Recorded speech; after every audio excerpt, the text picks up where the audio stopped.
ಶ್ರೀ ಗುರುಭ್ಯೋ ನಮಃ. ಹರಿ ಓಂ.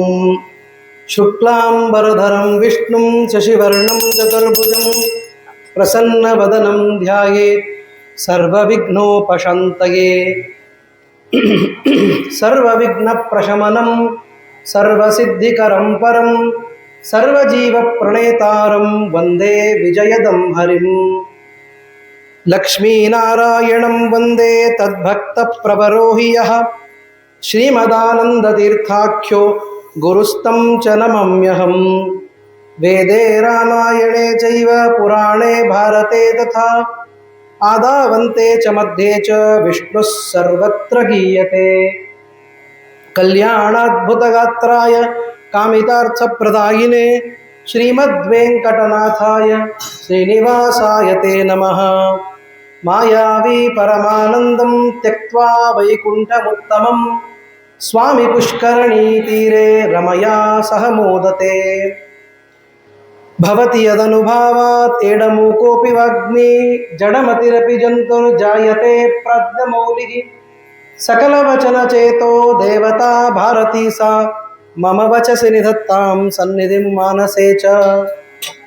ಆಪಾದಮೌಲಿಪರ್ಯಂತಂ ಗುರುಣಾಮಾಕೃತಿಂ ಸ್ಮರೇತ್ ತೇನ ವಿಘ್ನಾಃ ಪ್ರಣಶ್ಯಂತಿ ಸಿದ್ಧ್ಯಂತಿ ಚ ಮನೋರಥಾಃ.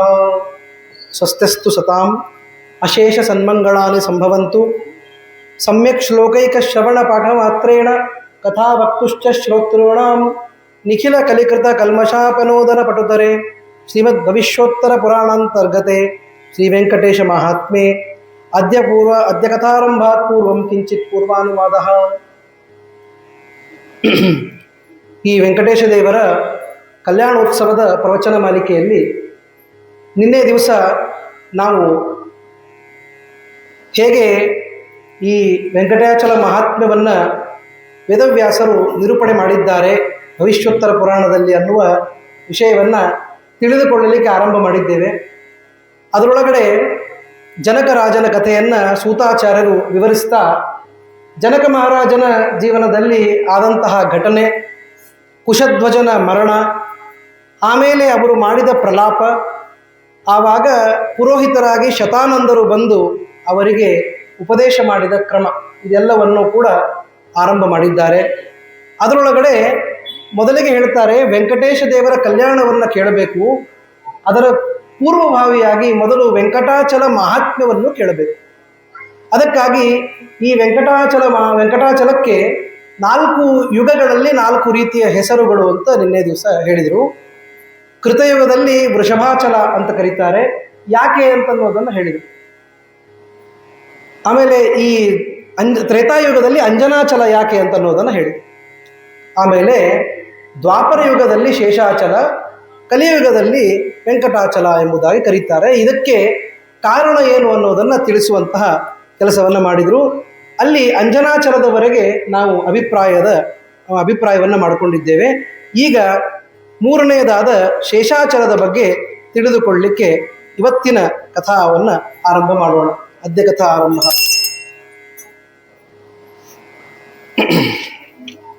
ಜನಕ ಉವಾಚ.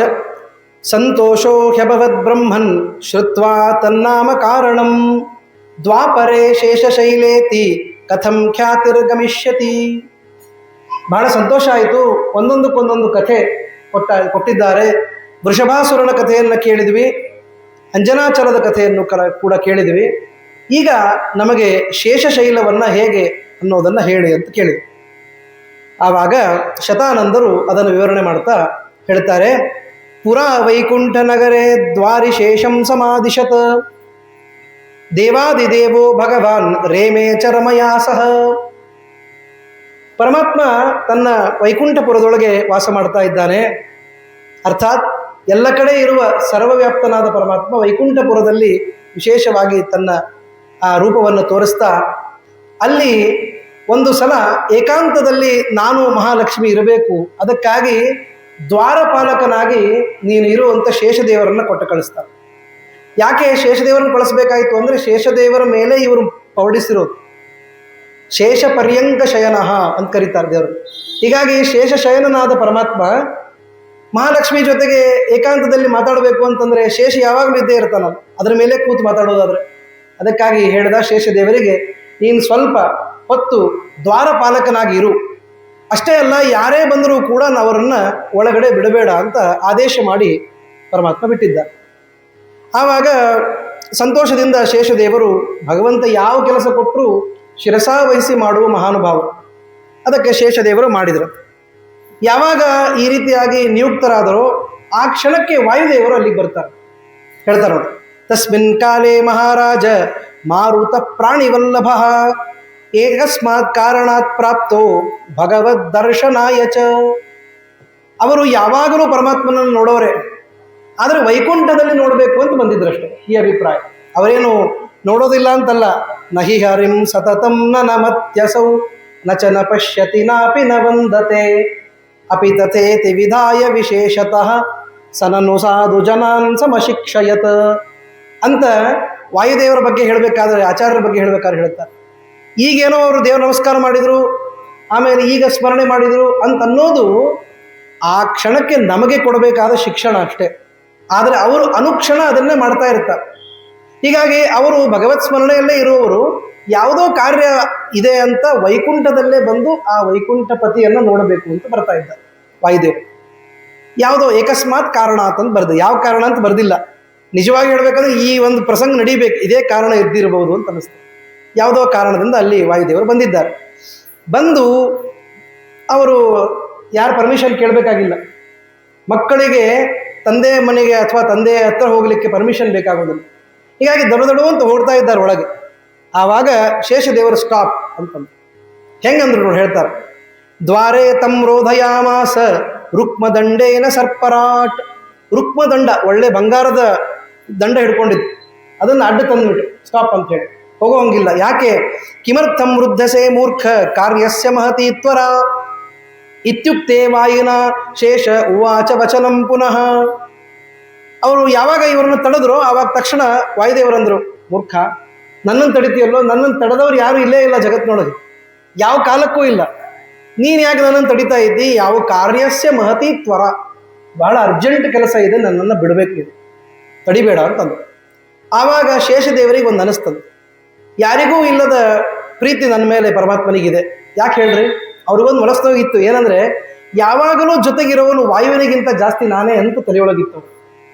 ನೋಡ್ರಿ, ಯಾವಾಗಲೂ ನಾವು ಕೂಡೋ ಜಾಗ ಅಥವಾ ನಾವು ಮಲಗೋ ಹಾಸಿಗೆ ನಮ್ಮ ಜೊತೆಗೇ ಇರುತ್ತೆ, ಹೌದಾ?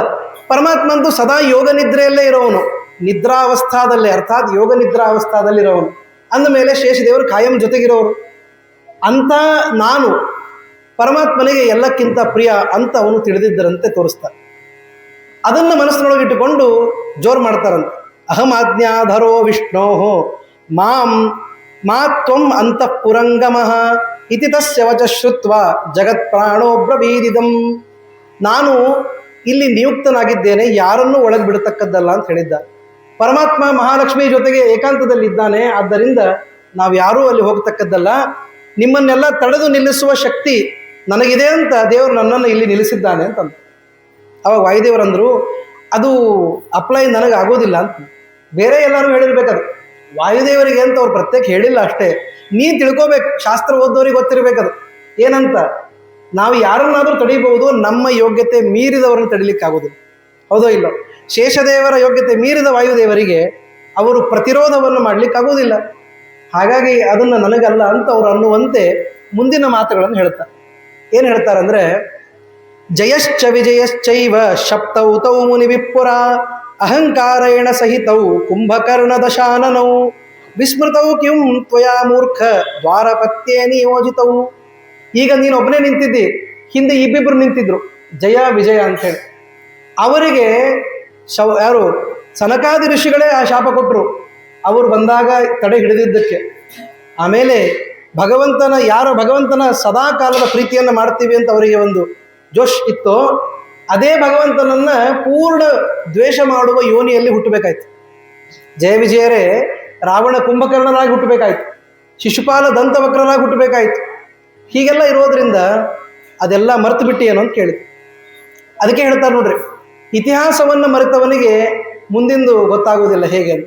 ಯಾಕೆ ಇತಿಹಾಸ ನೆನಪಿಟ್ಕೊಂಡಿರಬೇಕು ಅಂದ್ರೆ ಇದೆ. ಕೃತಯುಗದೊಳಗೆ ನಡೆದ ಕಥೆ ಇದು. ಸನಕಾದಿಗಳು ಶಾಪ ಕೊಟ್ಟದ್ದು ಕೃತಯುಗದಲ್ಲೇ ಆಗಿದ್ದು.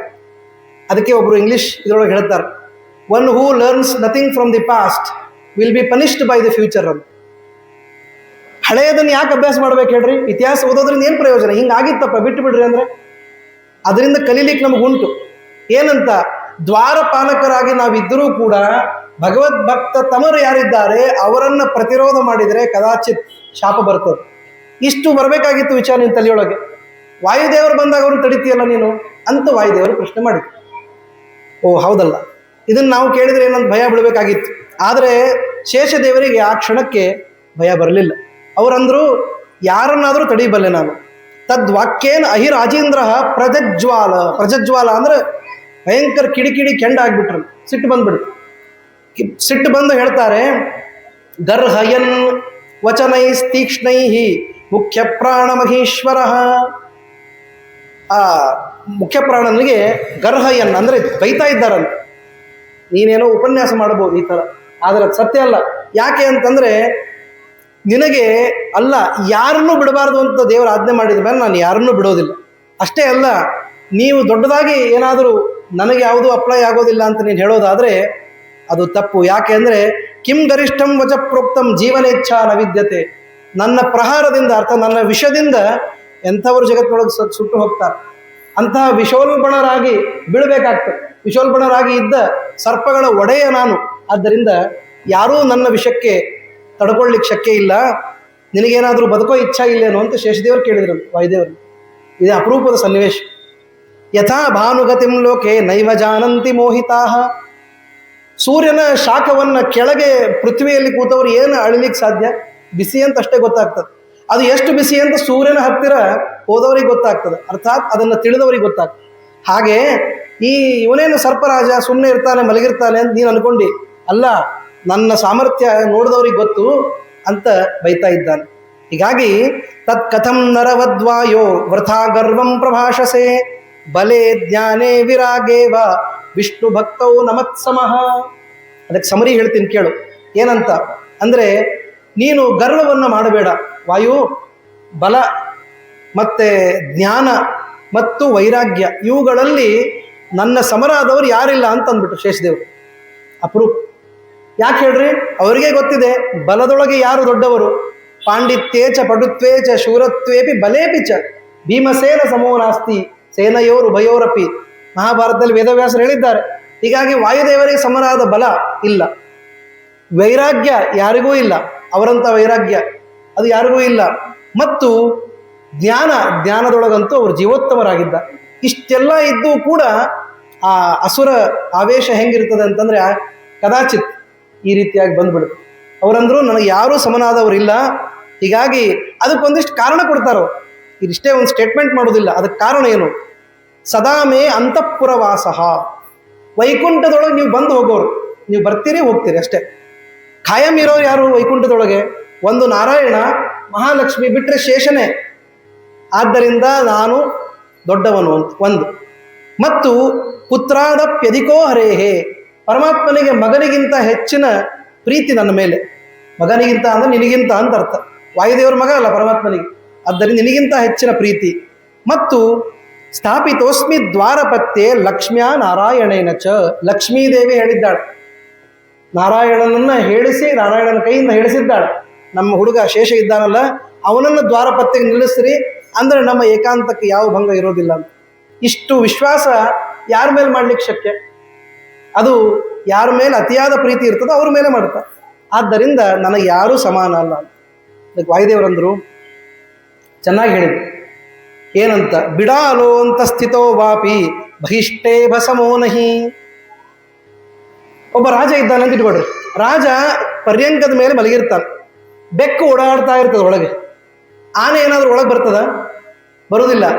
ಯಾಕೆ ಅಂದರೆ ಹಂಗಂತೇಳಿ ಬೆಕ್ಕಿನಗಿಂತ ಆನೆ ಸಣ್ಣದು ಅಂತ ಹೇಳಲಿಕ್ಕಾಗ್ತದ?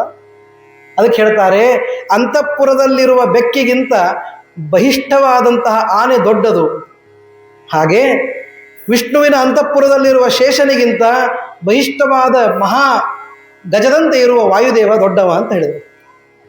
ಎಂದೂ ಸಮನಾಗ್ಲಿಕ್ಕೆ ಸಾಧ್ಯ ಇಲ್ಲ. ಹೀಗಾಗಿ ಇನ್ನೂ ಒಂದು ಉದಾಹರಣೆ ಕೊಡ್ತಾರೆ. ಸೇವಕರು ಇರ್ತಾರಲ್ಲ, ಪರ್ಯಂಕ ಸ್ವಚ್ಛ ಮಾಡಲಿಕ್ಕೆ ಎಲ್ಲ ತಯಾರು ಮಾಡಲಿಕ್ಕೆ ಮನೆಯೊಳಗೆ ಸೇವಕಿಯರು ಇರ್ತಾರೆ. ಅವರೆಲ್ಲ ಬಂದು ಪರ್ಯಂಕವನ್ನ ಸ್ವಚ್ಛ ಮಾಡ್ತಾ ಅದ್ರ ಮೇಲೆ ಕೂತಿರ್ತಾರಂತ. ಕೆಲವು ಸಲ ಕೂತು ಸ್ವಚ್ಛ ಮಾಡ್ಬೇಕಾಗ್ತದೆ, ಎಲ್ಲ ಕೂತು ಆ ಕಡೆದು ಈ ಕಡೆದೆಲ್ಲ ಸರಿ ಮಾಡಿ ಅಂದ ಮಾತ್ರಕ್ಕೆ ಅವರು ರಾಜನ ಪರ್ಯಂಕದ ಮೇಲೆ ಕೂತಿದ್ದಾರೆ, ಅವ್ರ ಮಗನೇ ಕೊಡುವುದಿಲ್ಲ ಅಂತ ಹೇಳಿ ಅವ್ರ ಮಗನಿಗಿಂತ ಉತ್ತಮರು ಅಂತ ಅನ್ಲಿಕ್ಕಾಗ್ತದೆ. ಯಾವುದೋ ಒಂದು ಕೆಲಸಕ್ಕೆ ಬಂದಿದ್ದಾರೆ, ಅದನ್ನು ಮಾಡ್ತಾ ಇದ್ದಾರೆ ಅಂತ ಇಷ್ಟೇ ಅಭಿಪ್ರಾಯ. ಹಿಂಗಾಗಿ ಮಾಡುವ ಕೆಲಸದಿಂದ ಇರುವ ಯೋಗ್ಯತೆ ಕೆಲ ಸಲ ಗೊತ್ತಾಗೋದಿಲ್ಲ. ಆದ್ದರಿಂದ ಒಳಗೆ ಅಂತಃಪುರದಲ್ಲೇ ವಾಸ ಇರಬಹುದು, ಸದಾ ಪರಮಾತ್ಮನ ಜೊತೆಗೆ ಇದ್ದೀನಿ ನೀನು ತಿಳ್ಕೊಂಡಿರ್ಬೋದು, ಆದರೆ ಯಾವಾಗಲೂ ನಿನಗಿಂತ ಉತ್ತಮನಾದವ ನಾನು ಅಂತ ವಾಯುದೇವರು ಹೇಳ್ತಾರೆ. ಇದು ಒಬ್ಬರಿಗೊಬ್ಬರು ವಾಕ್ಯಾರ್ಥ ನಡೀತಾ ಇದೆ, ಮಾತಿನ ಬಾಣಗಳನ್ನು ಬಿಡ್ತಾ ಇದ್ದಾರೆ. ಕಶ್ಚಿತ್ ಧೂತೋ ನಿಯುಕ್ತಸ್ತು ಪರ್ಯಾಂಕಾರೂಢವಾನ್ ಸ್ವಯಂ ಕಿಮಾಧಿಕ್ಯಂ ತಸ್ಯ ಶೇಷ ಪುತ್ರೇಕಾನ್ಯೂನತಾವದ. ಅದು ಈಗ ಹೇಳಿದ್ನಲ್ಲ, ಅದೇ ಸಣ್ಣ ರಾಜನ ಮಗನಿಗೂ ಕೆಲವು ಸಲ ಸಿಗದೇ ಇರೋ ಕೆಲಸವನ್ನು ಅವ್ರ ಪರ್ಯಂಕವನ್ನು ಸರಿ ಮಾಡುವ ಇವರು ಮಾಡಿಬಿಡ್ತಾರೆ ಸೇವಕರು.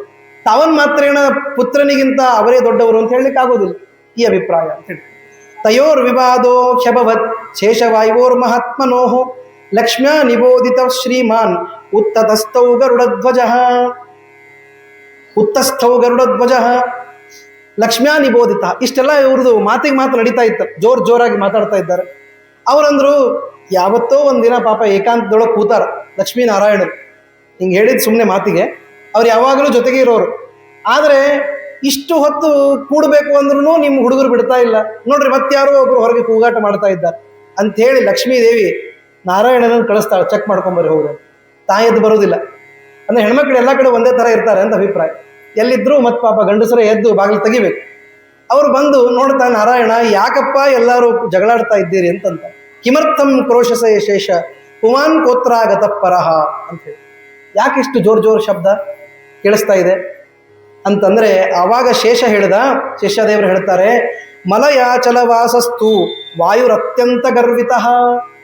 ಇವತ್ತು ನಮ್ಮ ಮನೆಗೆ ಸ್ಪೆಷಲ್ ಗೆಸ್ಟ್ ಬಂದಿದ್ದಾರೆ, ಅತ್ಯಂತ ಗರ್ವಿಷ್ಠರಾದ ಮಲಯ ಮಾರುತ ಬಂದಿದ್ದಾನೆ ಅಂತ ಹೇಳಿ. ಮಲಯಾಚಲದಿಂದ ಬಂತಾರೆ ವಾಯುದೇವರು. ಮಲಯ ಮಾರುತ ಬಂದಿದ್ದಾನೆ, ಅತ್ಯಂತ ಗರ್ವಿಷ್ಠನಾಗಿ ಅಕಾಲೇ ಅಂತಃಪುರಂ ಶೀಘ್ರಂ ಪ್ರವೇಷ್ಟುಂಚ ಸಮುದ್ಯತಃ.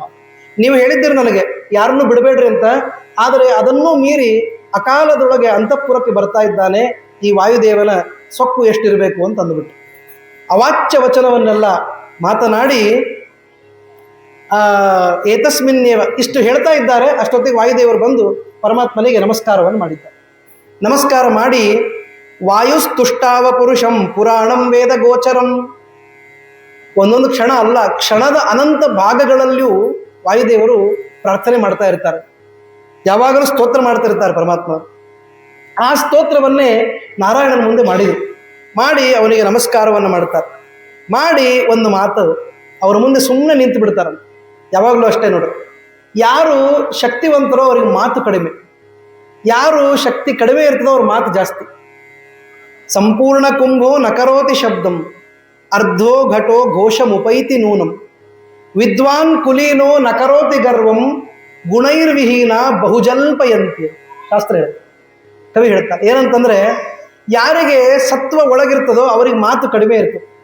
ವಾಯುದೇವರು ಇಷ್ಟೆಲ್ಲ ಇವ್ರು ಹೇಳಿದ್ರು ಏನಂತ, ವಾಯು ಬಂದಿದ್ದಾನೆ, ಕೆಟ್ಟ ಮಾತಾಡಿದ್ದಾನೆ ಅಂತ ಶೇಷದೇವರು ನೂರಾರು ಮಾತಾಡಿಬಿಟ್ರು. ವಾಯುದೇವರು ಸುಮ್ಮನೆ ನಮಸ್ಕಾರ ಮಾಡಿ ನಿಂತುಬಿಟ್ರು, ಹೆಚ್ಚು ಮಾತಾಡಲಿಲ್ಲ. ಆವಾಗ ಭಗವಂತ ವಾಯುದೇವರು ನೋಡಿ ಹೇಳ್ತಾನಂತ, ಏನಂತ, ಕಿಮರ್ಥಂ ಕಲಹ ಪುತ್ರ ಶೇಷೇಣ ಅತ್ಯಂತ ಮಾನಿನ.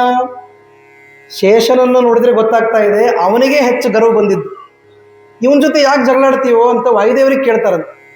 ಶೇಷದೇವರಿಗೆ ಆಶ್ಚರ್ಯ, ಇಷ್ಟೊತ್ತು ನನ್ನ ಮೇಲೆ ಬಹಳ ಪ್ರೀತಿ ಅಂತ ಪಾಪ ಹೇಳ್ಕೊಳ್ತಾ ಇದ್ರು, ಒಂದೇ ಒಂದು ಮಾತೊಳ ಮುಗಿಸ್ಬಿಟ್ಟು ಏನಂತ, ಶೇಷೇಣ ಅತ್ಯಂತ ಮಾನಿನ.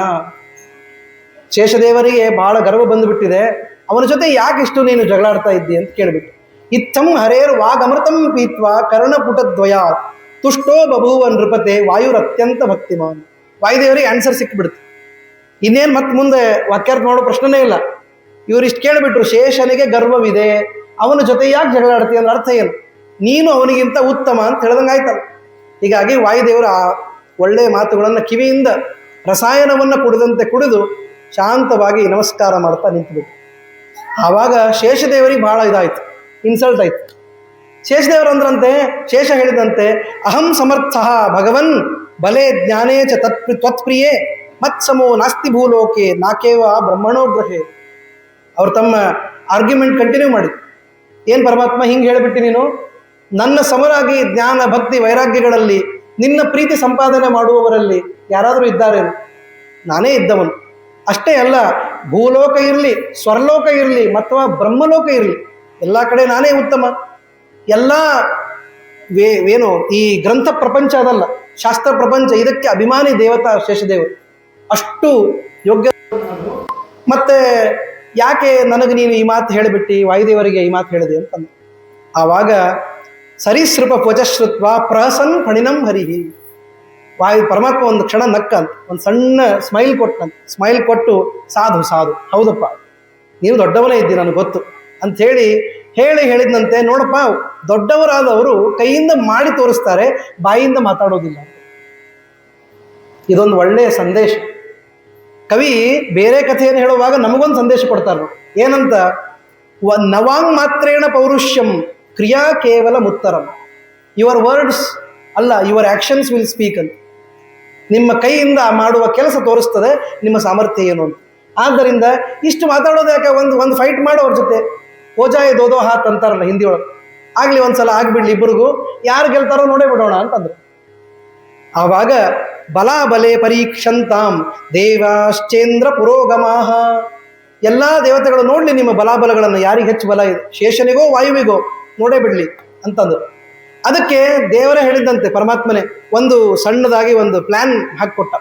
ಅತ್ರೈವ ಉತ್ತರ ದಿಗ್ಭಾಗೆ ಪರ್ವತಂ ಮೇರು ನಂದನಂ ಸ್ವಕಾಯರಜ್ಜುನಾ ಬದ್ಧ್ವಾ ಬಲಂ ತೇ ಯಾವದಸ್ತಿ ತಾವತೈವ ಬಲೇರತ್ವಂ ಸಂಯುಕ್ತ ಸುಸ್ಥಿರಾತ್ಮನ ತಿಷ್ಠ ಭದ್ರ ಮಹಾಭೋಗಿನ್ ವಿಷಫೂತ್ಕಾರ ಸಂಯುತಃ. ಶೇಷನಿಗೆ ಒಂದು ಹೇಳಿದಂತೆ, ಇಲ್ಲಿ ಉತ್ತರ ದಿಗ್ಭಾಗದೊಳಗೆ, ಆರ್ಯಾವರ್ತದ ಉತ್ತರ ದಿಗ್ಭಾಗದೊಳಗೆ ಮೇರು ಪರ್ವತ ಇದೆ. ಮೇರು ಪರ್ವತ ಅಂದ್ರೆ ಬಂಗಾರದ ಪರ್ವತ. ಅದರ ಮಗ ಅವನು ಪರ್ವತನೇ, ಪರ್ವತನ ಮಗ ಪರ್ವತನೇ ಇರ್ಬೇಕಲ್ಲ. ಯಾರು ಅವನು ಅಂದ್ರೆ ಆನಂದ ಪರ್ವತ ಅಂತ ಅವನ ಹೆಸರು, ಆನಂದಾದ್ರಿ. ಅವನು ಮೇರುನಂದನ ಅಲ್ಲಿದ್ದಾನೆ. ಅವನಿಗೆ ನೀನು ನಿನ್ನ ಸ್ವಕಾಯ ರಜ್ಜು, ರಜ್ಜು ಅಂದ್ರೆ ಹಗ್ಗ, ಹಾವು ಇರೋದೇ ಹಗ್ಗದಂತೆ ಇರ್ತದಲ್ಲ, ಆ ಸ್ವಕಾಯವೆಂಬ ಹಗ್ಗದಿಂದ ನೀನು ಕಟ್ಟಿಕೋ, ನಿನ್ನ ಬಲವನ್ನೆಲ್ಲ ಪ್ರಯೋಗ ಮಾಡು, ನಿನ್ನ ವಿಷದ ಗಾಳಿಯನ್ನು ಬಿಡ್ತಾ ಇರು. ನೀನು ಯಾವ ಅಹಂಕಾರ ಇದೆ, ವಿಷದಿಂದ ಎಲ್ಲರೂ ಸುಟ್ಟು ಹೋಗ್ತಾರೆ ಅಂತ ಅಹಂಕಾರ ಇದೆಯಲ್ಲ, ಅದನ್ನು ಮಾಡು. ನಿನ್ನ ಕೈ ಒಳಗೆ ಏನು ಸಾಧ್ಯನೋ ಎಲ್ಲ ಮಾಡು. ಆಮೇಲೆ ವಾಯುದೇವರು ಬರಲಿ, ಅವರು ನಿನ್ನನ್ನು ಸೋಲಿಸಲಿ. ಇಷ್ಟು ಪಣ ನೋಡೋಣ ಅಂತಂದು. ಋಷಿಕೇಶ ವಚ ಶ್ರುತ್ವ ಹೃಷ್ಟ ಪುಷ್ಟಾಂಗ ವಿಗ್ರಹ ಸ್ವಕಾಯ ರಜ್ಜುನಾ ಬದ್ಧ್ವಾ ಹ್ಯಾನಂದಾದ್ರಿಂ ಮಹೀಪತೆ ಸ್ಥಿರೋ ಬಭೂವ ಚಾಮಂತ್ರ್ಯ ವಾಯುಂ ವೇಗವತಾಂಬರಂ. ಅಷ್ಟು ಮಾಡಿದ್ರಂತೆ ಶೇಷದೇವರು. ಹೋಗಿ ಆನಂದ ಪರ್ವತವನ್ನು ಸುತ್ತಿಕೊಂಡು ಗಟ್ಟಿಯಾಗಿ ಕೂತು, ಐತಿ ಇನ್ನೇನಾಗ್ತದೋ ನೋಡೇ ಬಿಡೋಣ ಅಂತ ಅವರು ಕೂತಿದ್ರು. ಆವಾಗ ವಾಯುದೇವರು ಅಲ್ಲಿಂದ ಬಂದರು. ಅಂದರೆ ಗಾಳಿ ಬೀಸ್ತು ಅಂತ ಅರ್ಥ. ಆನಂದ ಪರ್ವತಕ್ಕೆ ಗಾಳಿ ಬೀಸ್ಲಿಕ್ಕೆ ಶುರು ಆಯಿತು. ವಾಯುದೇವರ ಕಿರುಬೆರಳಿನ ಸ್ಪರ್ಶದಿಂದ ಆ ಹಗ್ಗ ಸುತ್ತಿದ್ದಲ್ಲ ಶೇಷ, ಅವನಲ್ಲ, ಆ ಪರ್ವತವೇ ಹಾರಿ ಹೋಗ್ಬಿಡ್ತದೆ. ಎಷ್ಟು ದೂರ ಅಂತ ಹೇಳ್ತಾರೆ ನೋಡ್ರಿ, ಕೇಳಿದ್ರೆ ಆಶ್ಚರ್ಯ ಆಗ್ತದೆ. ತತ ಪ್ರಕುರ್ವತೋ ವೇಗಂ ಮಾರುತಸ್ಯ ಮಹಾತ್ಮನಃ ಕನಿಷ್ಠಾಂಗುಲಿ ಮಾತ್ರೇತು ಪ್ರದೇಶೇ ಶ್ಲತಬಂಧನೆ ಸಹಸ್ರಮರ್ಧ ಲಕ್ಷಂ ಚ ದಕ್ಷಿಣಾಭಿಮುಖೋ ಯಯೌ. ಹೀಗೆ ಕಿರುಬೆರಳಿನಿಂದ ಈ ಥರ ಅದನ್ನು ಮುಟ್ಟಿದ ತಕ್ಷಣ ಅದು ಉತ್ತರ ದಿಕ್ಕಿನಲ್ಲಿ ಇರುವ ಮೇರು ಪರ್ವತದ ದಾರಿಯಿಂದ ದಕ್ಷಿಣ ದಿಕ್ಕಿಗೆ 50,000 ಯೋಜನ ದೂರ ಬಂದ್ಬಿಡ್ತು. ಬರೀ ಏನು ಮುಟ್ಟಿ ಸ್ಪರ್ಶದಿಂದಲೇನೆ. ಅದಕ್ಕೆ ಹೇಳ್ತಾರೆ ವಾದರಾಜ ಸ್ವಾಮಿಗಳವರು ಹೇಳ್ತಾರೆ, ನಮೂರ್ಛತಿ ಶಿಲೋಚ್ಚಯೇ ಮಾರುತಸ್ಯ ರಂಹ ಇತ್ಯಜ್ಞವಾಕ್ ಅಂತ ಬರೀತಾರೆ. ಏನಾಗ್ತದಂದ್ರೆ, ಕಾಳಿದಾಸ ತನ್ನ ಕಾವ್ಯದೊಳಗೆ ಬರಿತಾನೆ ಏನಂತಂದ್ರೆ, ಪಾದಪವನ್ನು ಕಿತ್ತಿ ಹಾಕಬಲ್ಲ ಶಕ್ತಿ, ಪಾದಪ ಅಂದ್ರೆ ವೃಕ್ಷಗಳನ್ನು ಕಿತ್ತಿ ಹಾಕಬಲ್ಲ ಶಕ್ತಿ ಇರೋದು ವಾಯುವಿಗೆ, ಪರ್ವತವನ್ನೇನು ಎತ್ತಿ ಹಾಕ್ಲಿಕ್ಕೆ ಆಗೋದಿಲ್ಲ ಅಂತಂತಾರೆ ಕಾಳಿದಾಸ. ಅದನ್ನ ತಪ್ಪು ಅಂತ ಹೇಳ್ತಾ ವಾದಿರಾಜ ಸ್ವಾಮಿಗಳವರು ಅಂತಾರೆ, ಅವ್ರಿಗೆ ಗೊತ್ತಿಲ್ಲ ಕಾಳಿದಾಸನಿಗೆ ವಾಯುದೇವರಿಗೆ ಶಕ್ತಿ ಎಷ್ಟಿದೆ ಅಂದ್ರೆ ಎಲ್ಲಾ ಪರ್ವತವನ್ನು ಎತ್ತಿ ಹಾಕ್ತಾರ. ಸಂಜೀವಿನಿ ಪರ್ವತ ತಗೊಂಬಂದಿದೆ, ನೆನಪಿದೆಯಾ? ಕ್ಷಿಪ್ತ ಪಶ್ಚಾತ್ ಸಲೀಲಂ ಶತಂ ಅತುಲಮತೆ ಯೋಜನಾನಾಂ ಸ ಉಚ್ಚ ತಾವದ್ ವಿಸ್ತಾರವಂಶ್ಚ ವ್ಯುಪಲ ಲವ ಇವ ವ್ಯಗ್ರ ಬುದ್ಧ್ಯಾತ್ವಯಾತಃ. ಲವ ಅಂದ್ರೆ ಸಣ್ಣ ಕಲ್ಲಿನ ತುಂಡು, ಅದರಂತೆ ಸಣ್ಣ ಕಲ್ಲಿನ ತುಂಡು ಹೆಂಗೆ ತಗೊಂಡ್ಬರ್ತಾರಲ್ಲ ಹಾಗೆ ಸಂಜೀವಿನಿ ಪರ್ವತವನ್ನು ಸುಮ್ಮನೆ ಎತ್ಕೊಂಡು ಬಂದಿದೆ. ಎಕ್ಸಾಂಪಲ್ 1, ಎಕ್ಸಾಂಪಲ್ ಎರಡನೇದ್ದು ಅಂದರೆ ಇದು ಶೇಷದೇವರ ಹೃಷ್ಟಪುಷ್ಟಾಂಗವಾದ ಶರೀರ ಇದೆ, ಆನಂದ ಪರ್ವತ ಇದೆ. ಪರ್ವತದ ಮೇಲೆ ಶರೀರ ಇಷ್ಟು ಭಾರವಾದ ಒಂದು ಭಾಗವನ್ನು ಕನಿಷ್ಠ ಅಂಗುಲಿಯಿಂದಲೇ 50,000 ಯೋಜನ ಮುಟ್ಟುವಂತೆ ಮಾಡಿದೆ. ಇದು ವಾಯುವಿನ ಶಕ್ತಿ ಅಂತ ಬರೀತಾರೆ. ಅದಕ್ಕಿದು ಒಂದು ಉದಾಹರಣೆ ಅಂತ ಅವಾಗ ಹೇಳ್ತಾರೆ.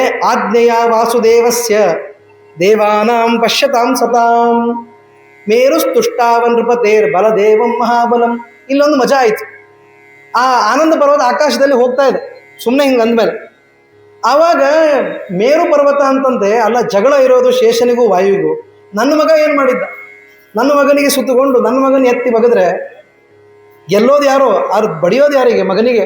ಅದಕ್ಕಾಗಿ ಆನಂದ ಪರ್ವತವನ್ನು ಎಲ್ಲಾದರೂ ಸುಸ್ಥಿರವಾಗಿ ಚೆನ್ನಾಗಿ ಇಡಬೇಕು ಅಂತ ವಾಯುದೇವರನ್ನು ಪ್ರಾರ್ಥನೆ ಮಾಡಿದ್ವಿ. ಬೀಳಿಸಿದವರು ಯಾರೋ ಅವರೇ ಇಡಬೇಕು ಅದನ್ನು. ಆವಾಗ ವಾಯುದೇವರು ಸ್ಟಾಪ್ ಅಂತಂದರು.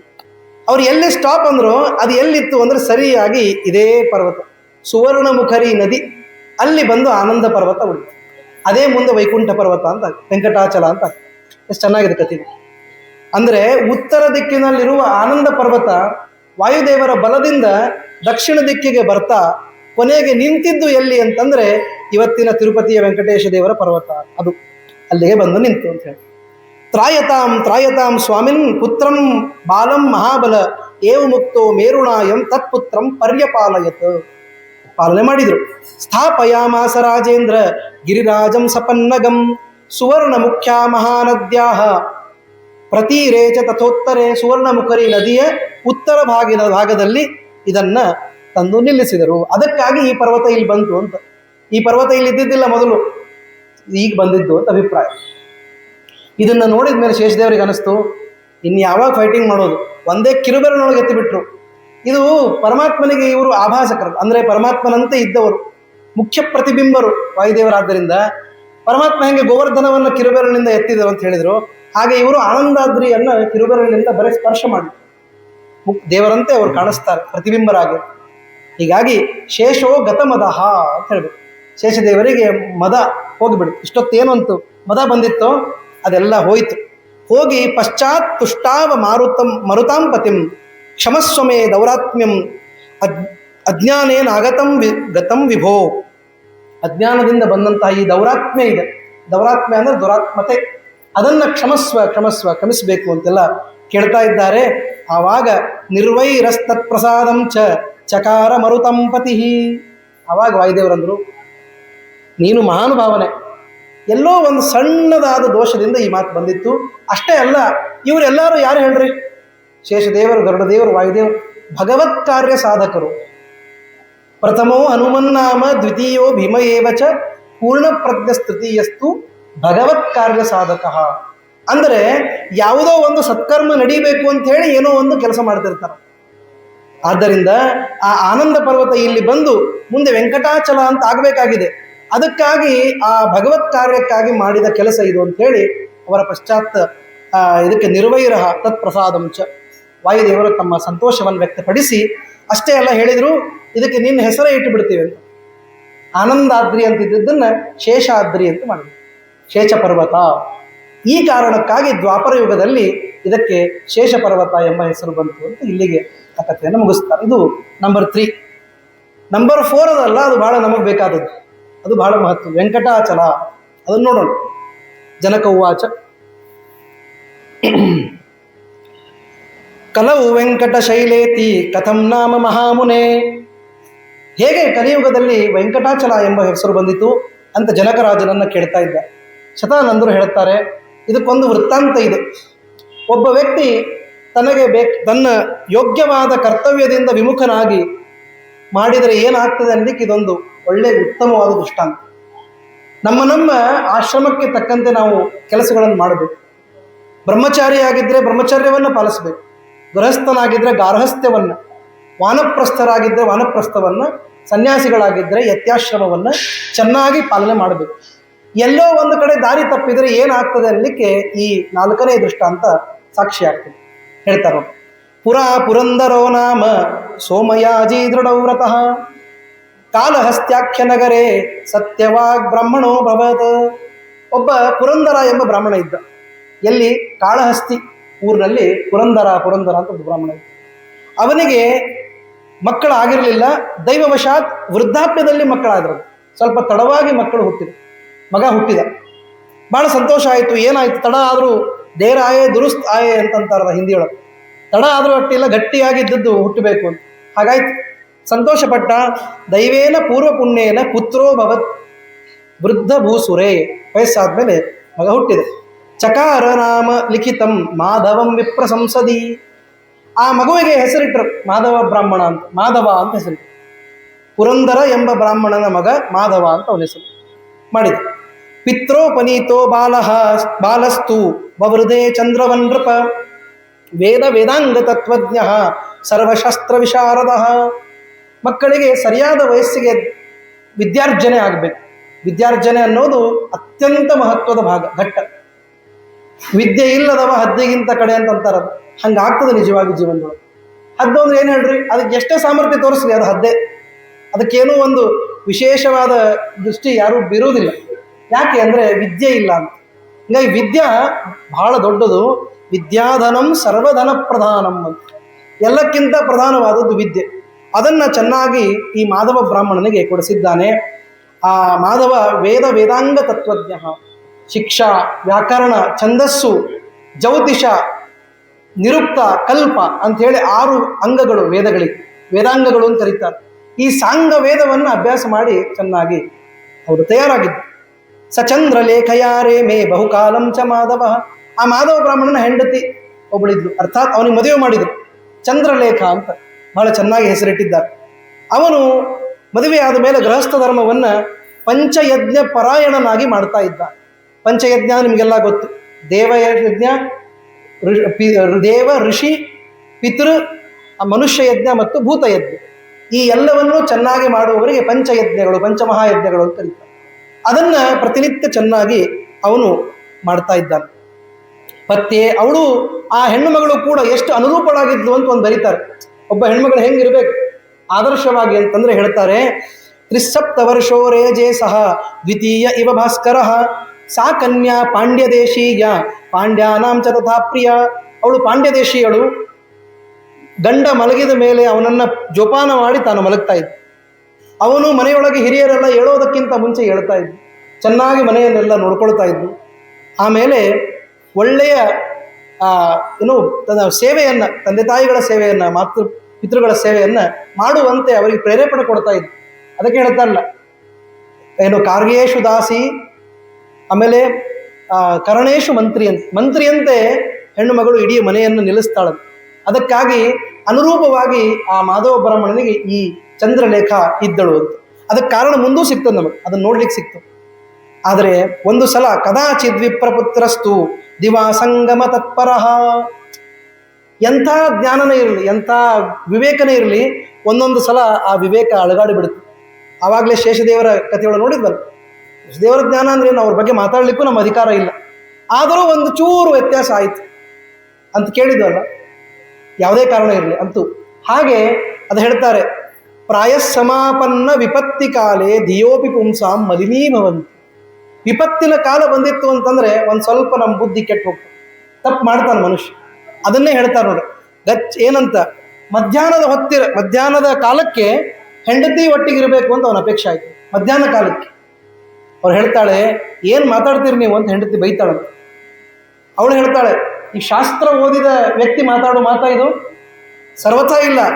ಹೇಳ್ತಾನೆ, ರಾಜಪುತ್ರಿಂ ಸಮಾಸಾಧ್ಯ ರಾಜನ್ ಕಾಮಾತುರೋಬ್ರವೀತ್ ಅಂದಾಗ, ಶರೀರ ಮಸ್ತಿ ಮಾಂಸಾದ್ಯೈ ಪೂರಿತಂ ಪುರುಷರಷಭ ಶರೀರೇಣ ಶರೀರಸ್ಯ ಸಂಗಮ ಸಾಧು ಅಸಮ್ಮತಃ ತತ್ರಾಪಿ ದಿವಸ ಕ್ರೀಡಾಂ ಅಯುಕ್ತಾಂ ಮುನಯೋ ವಧು ನಿಕೇತನೆ ಪಿತಾಮಾತ ಚಾಗ್ನಿಹೋತ್ರಂ ತು ದೇವರ. ಏನು ಮಾತಾಡ್ತೇವೆ, ಏನಾದರೂ ಮಾತಿಗೆ ಒಂದು ಶಾಸ್ತ್ರದ ಬೆಂಬಲ ಇರಬೇಕು. ಮಾತಾಡಿದರೆ ಅದು ಶಾಸ್ತ್ರದ ಬೆಂಬಲ ಇಟ್ಟುಕೊಂಡು ಮಾತಾಡಬೇಕು. ಸುಮ್ಮನೆ ಮಾತು ಅಂತ ಆಡಬಾರ್ದು. ನೀವು ಹೇಳ್ತೀರಿ ಮಧ್ಯಾಹ್ನದಲ್ಲಿ ನಾವು ವಿರಾಮಕ್ಕೆ ಹೋಗಬೇಕು ಅಂಥೇಳಿ, ಅದು ಎಂಥ ಅಪರಾಧ ಆಗ್ತದೆ. ಮನೆಯೊಳಗೆ ತಂದೆ ಇದ್ದಾರೆ, ತಾಯಿ ಇದ್ದಾರೆ, ಅಗ್ನಿಹೋತ್ರ ಇದೆ. ಅಗ್ನಿಹೋತ್ರಿಗಳಂತೂ ಇನ್ನೂ ವಿಶೇಷವಾಗಿರಬೇಕು, ಅವರಿಗೆ ಎಷ್ಟೆಷ್ಟೋ ಶ್ರಮ ಇದೆ. ಈ ಎಲ್ಲವೂ ಇರೋ ಕಾಲಕ್ಕೆ ನಾವು ಮಧ್ಯಾಹ್ನಕ್ಕೆ ವಿಹಾರಕ್ಕೆ ಹೋಗಬೇಕು ಅಂತ ನೀವು ಹೇಳ್ತೀರಿ, ಎಂಥ ತಪ್ಪು ಮಾಡ್ತಾ ಇದ್ದೇವೆ. ಆವಾಗ ಸಾಧ್ಯನೇ ಇಲ್ಲ ಅಂತ ಅವನಂತ. ಅವನಂತಾನೆ ಪ್ರಭಾಕರ ಪ್ರಭಾಂ ಪಶ್ಯ ತ್ಯಜಕಾಮಂ ದ್ವಿಜಾತ್ಮಜ.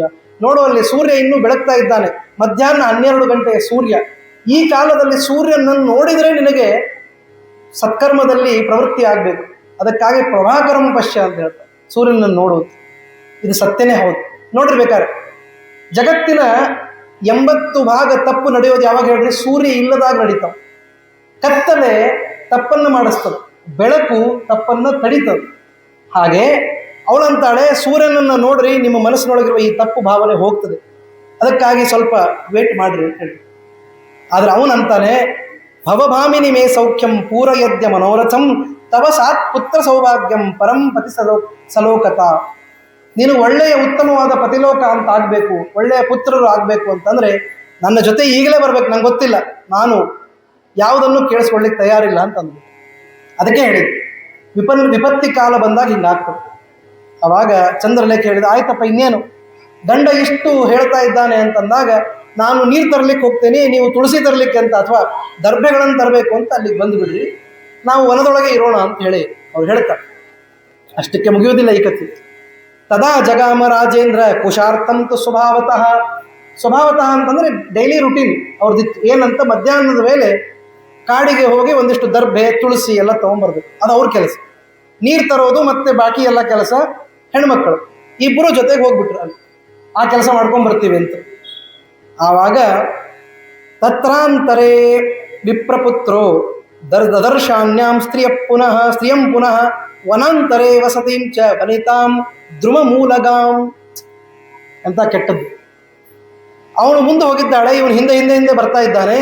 ಹಿಂದೆ ಬರುವಾಗ ಮುಂದೆ ಇರುವ ಹೆಂಡತಿ ಕಾಣಿಸಲಿಲ್ಲ, ಪಕ್ಕದಲ್ಲಿರುವ ಇನ್ನೊಬ್ಬ ಹೆಣ್ಣು ಮಗಳು ಕಾಣಿಸ್ಬಿಟ್ಟು. ದುರ್ದೈವ ಅಂದ್ರೆ ಹೀಗಿರ್ತಾರೆ. ಎಂಥವರೇ ಇರಲಿ ಅದು ಹೇಳ್ತಾರೆ, ಬಲವಾನ್ ಇಂದ್ರಿಯ ಗ್ರಾಮ ವಿದ್ವಾಂಸಮಪಿ ಕರ್ಷತಿ. ವಿದ್ವಾಂಸರಂದ್ರೆ ಏನು, ಅವರೇನು ಎಲ್ಲನೂ ಬಿಟ್ಟು ಸರ್ವಸಂಗ ಪರಿತ್ಯಾಗಿಗಳಲ್ಲ. ಅವರು ವಿದ್ವಾಂಸರು, ಜ್ಞಾನವನ್ನು ಪಡ್ಕೊಂಡವರೇ. ಆ ಜ್ಞಾನವನ್ನು ಆ್ಯಕ್ಷನ್ ಒಳಗೆ ತಂದಾರೇನೋ ಗೊತ್ತಿಲ್ಲ ಈ ಪರಿಸ್ಥಿತಿ. ಆದ್ದರಿಂದ ವೈದುಷ್ಯ ಅನ್ನೋದೇ ಅವರ ಯೋಗ್ಯತೆಗೆ ಹಿಡಿದ ಕನ್ನಡಿ ಅಲ್ಲ, ಅದನ್ನು ಅವರು ಪಾಲಿಸ್ತಾರೆ ಅಂತ ಆದ್ರೆ ಮಾತ್ರ ಅದು ಯೋಗ್ಯ ಅಂತ. ಇವನು ವಿದ್ವಾಂಸನಾಗಿದ್ದಾನೆ, ಆದರೆ ಇಂದ್ರಿಯದ ಜಯ ಸಿಕ್ಕಿಲ್ಲ, ಆದ್ದರಿಂದ ಅವನನ್ನು ಕರ್ಷತಿ, ಅದು ಎಳೆದು ಬಿಡ್ತು. ಎಳೆದು ಆ ಹುಡುಗಿಯನ್ನು ನೋಡ್ತಾ ನಿಂತು ಬಿಟ್ಟ. ಈ ಹುಡುಗಿಯನ್ನು ಬಿಟ್ಬಿಟ್ಟು ಮದುವೆಯಾದ ಅಗ್ನಿಸಾಕ್ಷಿಯಾಗಿ ಕೈ ಹಿಡಿದ ಚಂದ್ರಲೇಖೆಯನ್ನು ಮರೆತ ಬೇರೆ ಯಾವುದೋ ಸ್ತ್ರೀಯನ್ನು ನೋಡ್ತಾ ನಿಂತು. ಅವಳು ಒಂದು ಗಿಡದ ಕೆಳಗಡೆ ನಿಂತಿದ್ದಾಳೆ. ವಿಚಿತ್ರ ರೂಪ ಲಾವಣ್ಯಾಂ ಪೂರ್ಣಚಂದ್ರ ನಿಭಾನನಾಂ ಧವಲಾಂಬುರ ಸಂಬರ ಸಂಬದ್ಧಾಂ ಕಟಿಮೇಖಲಯಾನ್ವಿತಾಂ. ಚೆನ್ನಾಗಿ ಒಳ್ಳೆಯ ರೂಪ ಲಾವಣ್ಯಗಳಿಂದ ಅವಳು ಕೂಡಿದ್ದಾಳೆ. ಬಿಳಿಯಾದ ಬಟ್ಟೆ, ಒಂದು ಶುಭ್ರವಾದ ಬಟ್ಟೆಯನ್ನು ಉಟ್ಟುಕೊಂಡು ಕಟಿಸೂತ್ರವನ್ನೆಲ್ಲ ಕಟ್ಟಿಕೊಂಡು ಚೆನ್ನಾಗಿ ಉದ್ದವಾದ ನೀಳವಾದ ಕೂದಲುಗಳನ್ನು ಬಿಟ್ಟುಕೊಂಡು ಅಲ್ಲಿ ನಿಂತಿದ್ದಾಳೆ. ಅವಳನ್ನು ನೋಡಿದ ತಕ್ಷಣ ಅವನಿಗೆ ಮೋಹ ಆಯಿತು. ಓ, ಇವಳನ್ನು ಮದುವೆ ಆದರೂ ಒಳ್ಳೆಯದು ಅಂತ ಅನಿಸ್ಬಿಡ್ತು. ಇದ್ದ ಮದುವೆಯನ್ನು ಬಿಟ್ಟ.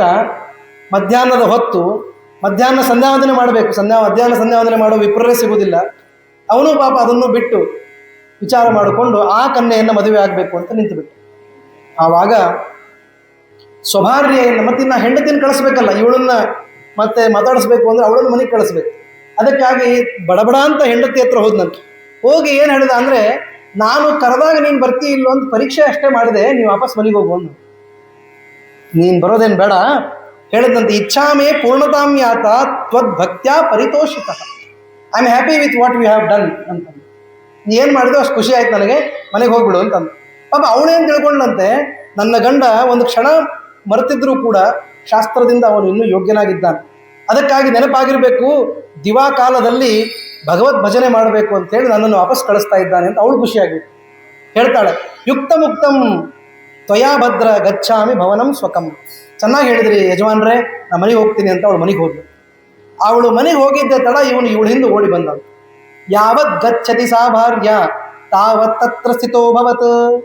ಯಾವತ್ ಗಚ್ಚತಿ ಅಂದ್ರೆ ಅದು ಹೇಳಿದ. ಹಿಂಗೆ ಹೋದ್ಲು, ತತ್ಕ್ಷಣದಲ್ಲಿ ಇವನು ಈ ಕಡೆ ಬಂದು ಆ ಬಾಲೆಯನ್ನು ನೋಡಿ ಅವಳ ಹತ್ತಿರ ಶನೈರ್ ಜಗಾಮ, ನಿಧಾನಕ್ಕೆ ಅವಳ ಹತ್ತಿರ ಹೋಗ್ತಾ ಇದ್ದಾರೆ. ಸಮೀಪಸ್ಥಂ ಮುನಿಂ ಪ್ರೇಕ್ಷ ರಾಜನ್ ಪೃಥುಲಲೋಚನ ಸ್ವರಭೇದಂ ಪ್ರಕುರ್ವಂತಿ ವಾಕ್ಯಮೂಚೇತ ಮಾಧವಂ. ಅವಳು ಬಾಯಿ ಒಳಗೆ ಒಂದು ಯಾವುದೋ ಗಾನ, ಒಂದು ಹಾಡು ಹಾಡ್ತಿರ್ಬೇಕು, ಒಂದು ಸ್ವರ ಬರ್ತಾ ಇತ್ತು ಅವಳ ಬಾಯಿಂದ.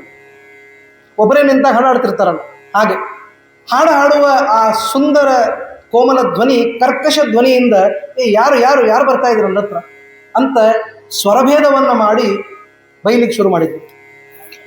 ಆವಾಗ ಕುಂತಲೆ ಹೇಳ್ತಾಳೆ, ಏನಂತ ಬೈದ್ಲು ಅಂದರೆ, ಮಾಯಾ ಹಿ ಮುನಿ ಶಾರ್ದೂಲ ಮತ್ ಸಮೀಪಂ ಮಹಾಮತೆ ಸಚ ತದ್ವಚನಂ ಶ್ರುತ್ವ ಸಹಸಾ ವಾಕ್ಯಮಬ್ರವೀತ್.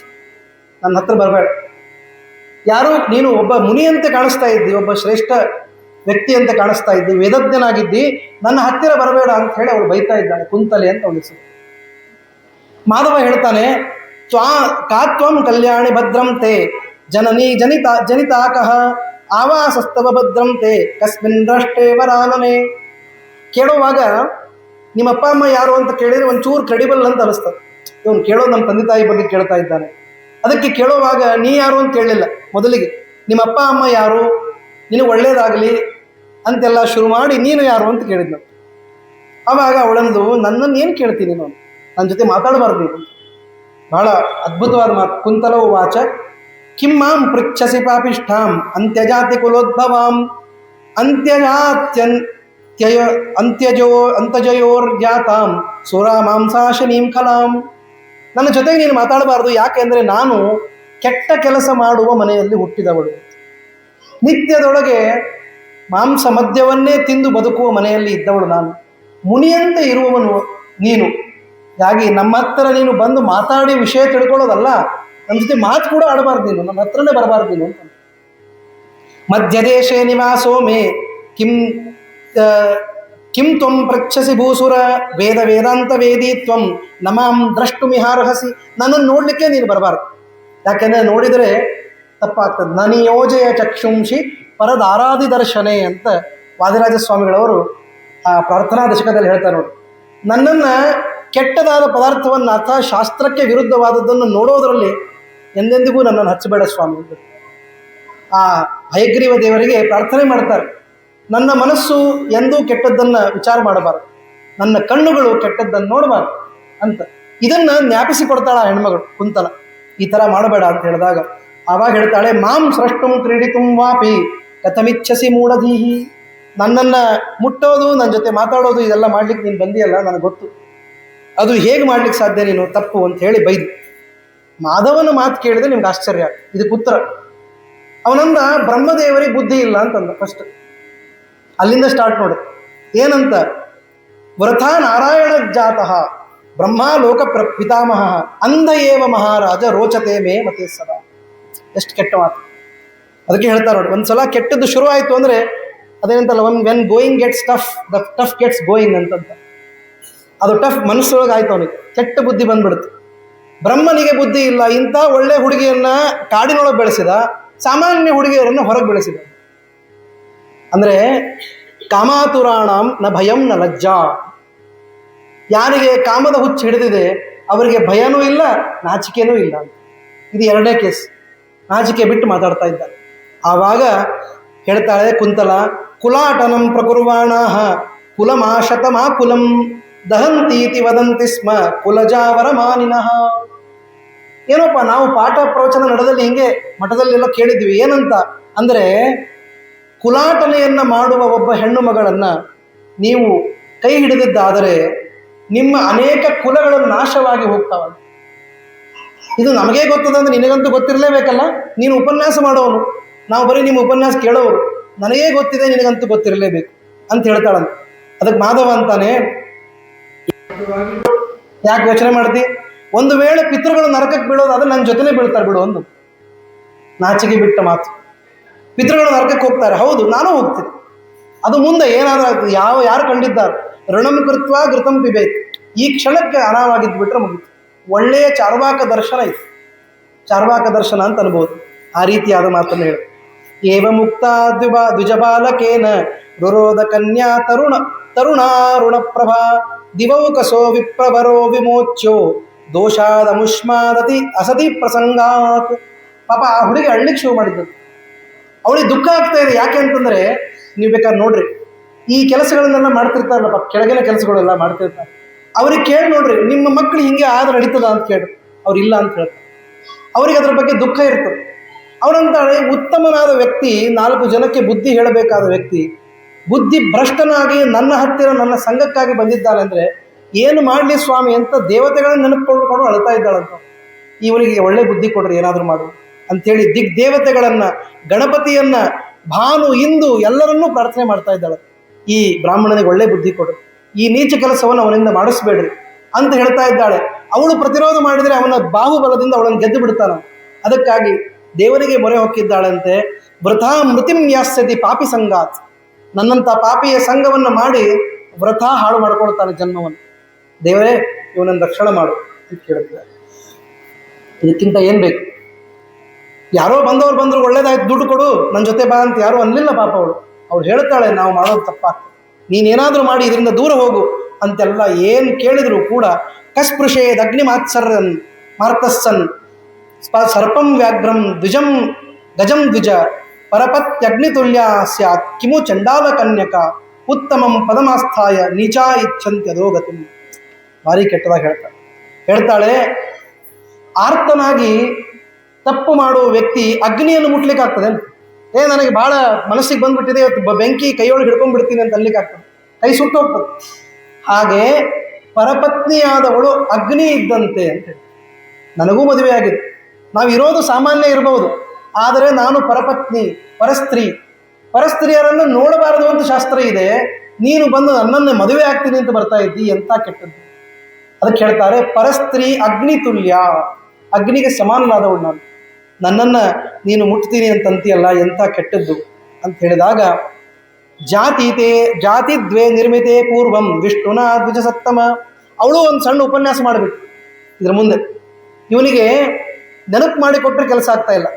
ಈಗ ಎರಡು ಥರ, ಈ ಎಕ್ಸಾಮ್ನೊಳಗೆ ಪಾಸ್ ಆಗಬೇಕು ಅನ್ನೋರಿಗೆ ಒಂಚೂರು ನೆನಪು ಮಾಡಿಕೊಟ್ರೆ ಬರೆಯೋರು ಒಂಥರ, ಒಬ್ಬರು ಒಂದು ಕ್ಯಾಟಗರಿ, ಸ್ವಲ್ಪ ಕ್ಯೂ ಅಂತಾರೆ, CUE ಅದನ್ನು ಕೊಟ್ಟರೆ ಬರೀತಾರೆ ಕೆಲವರು.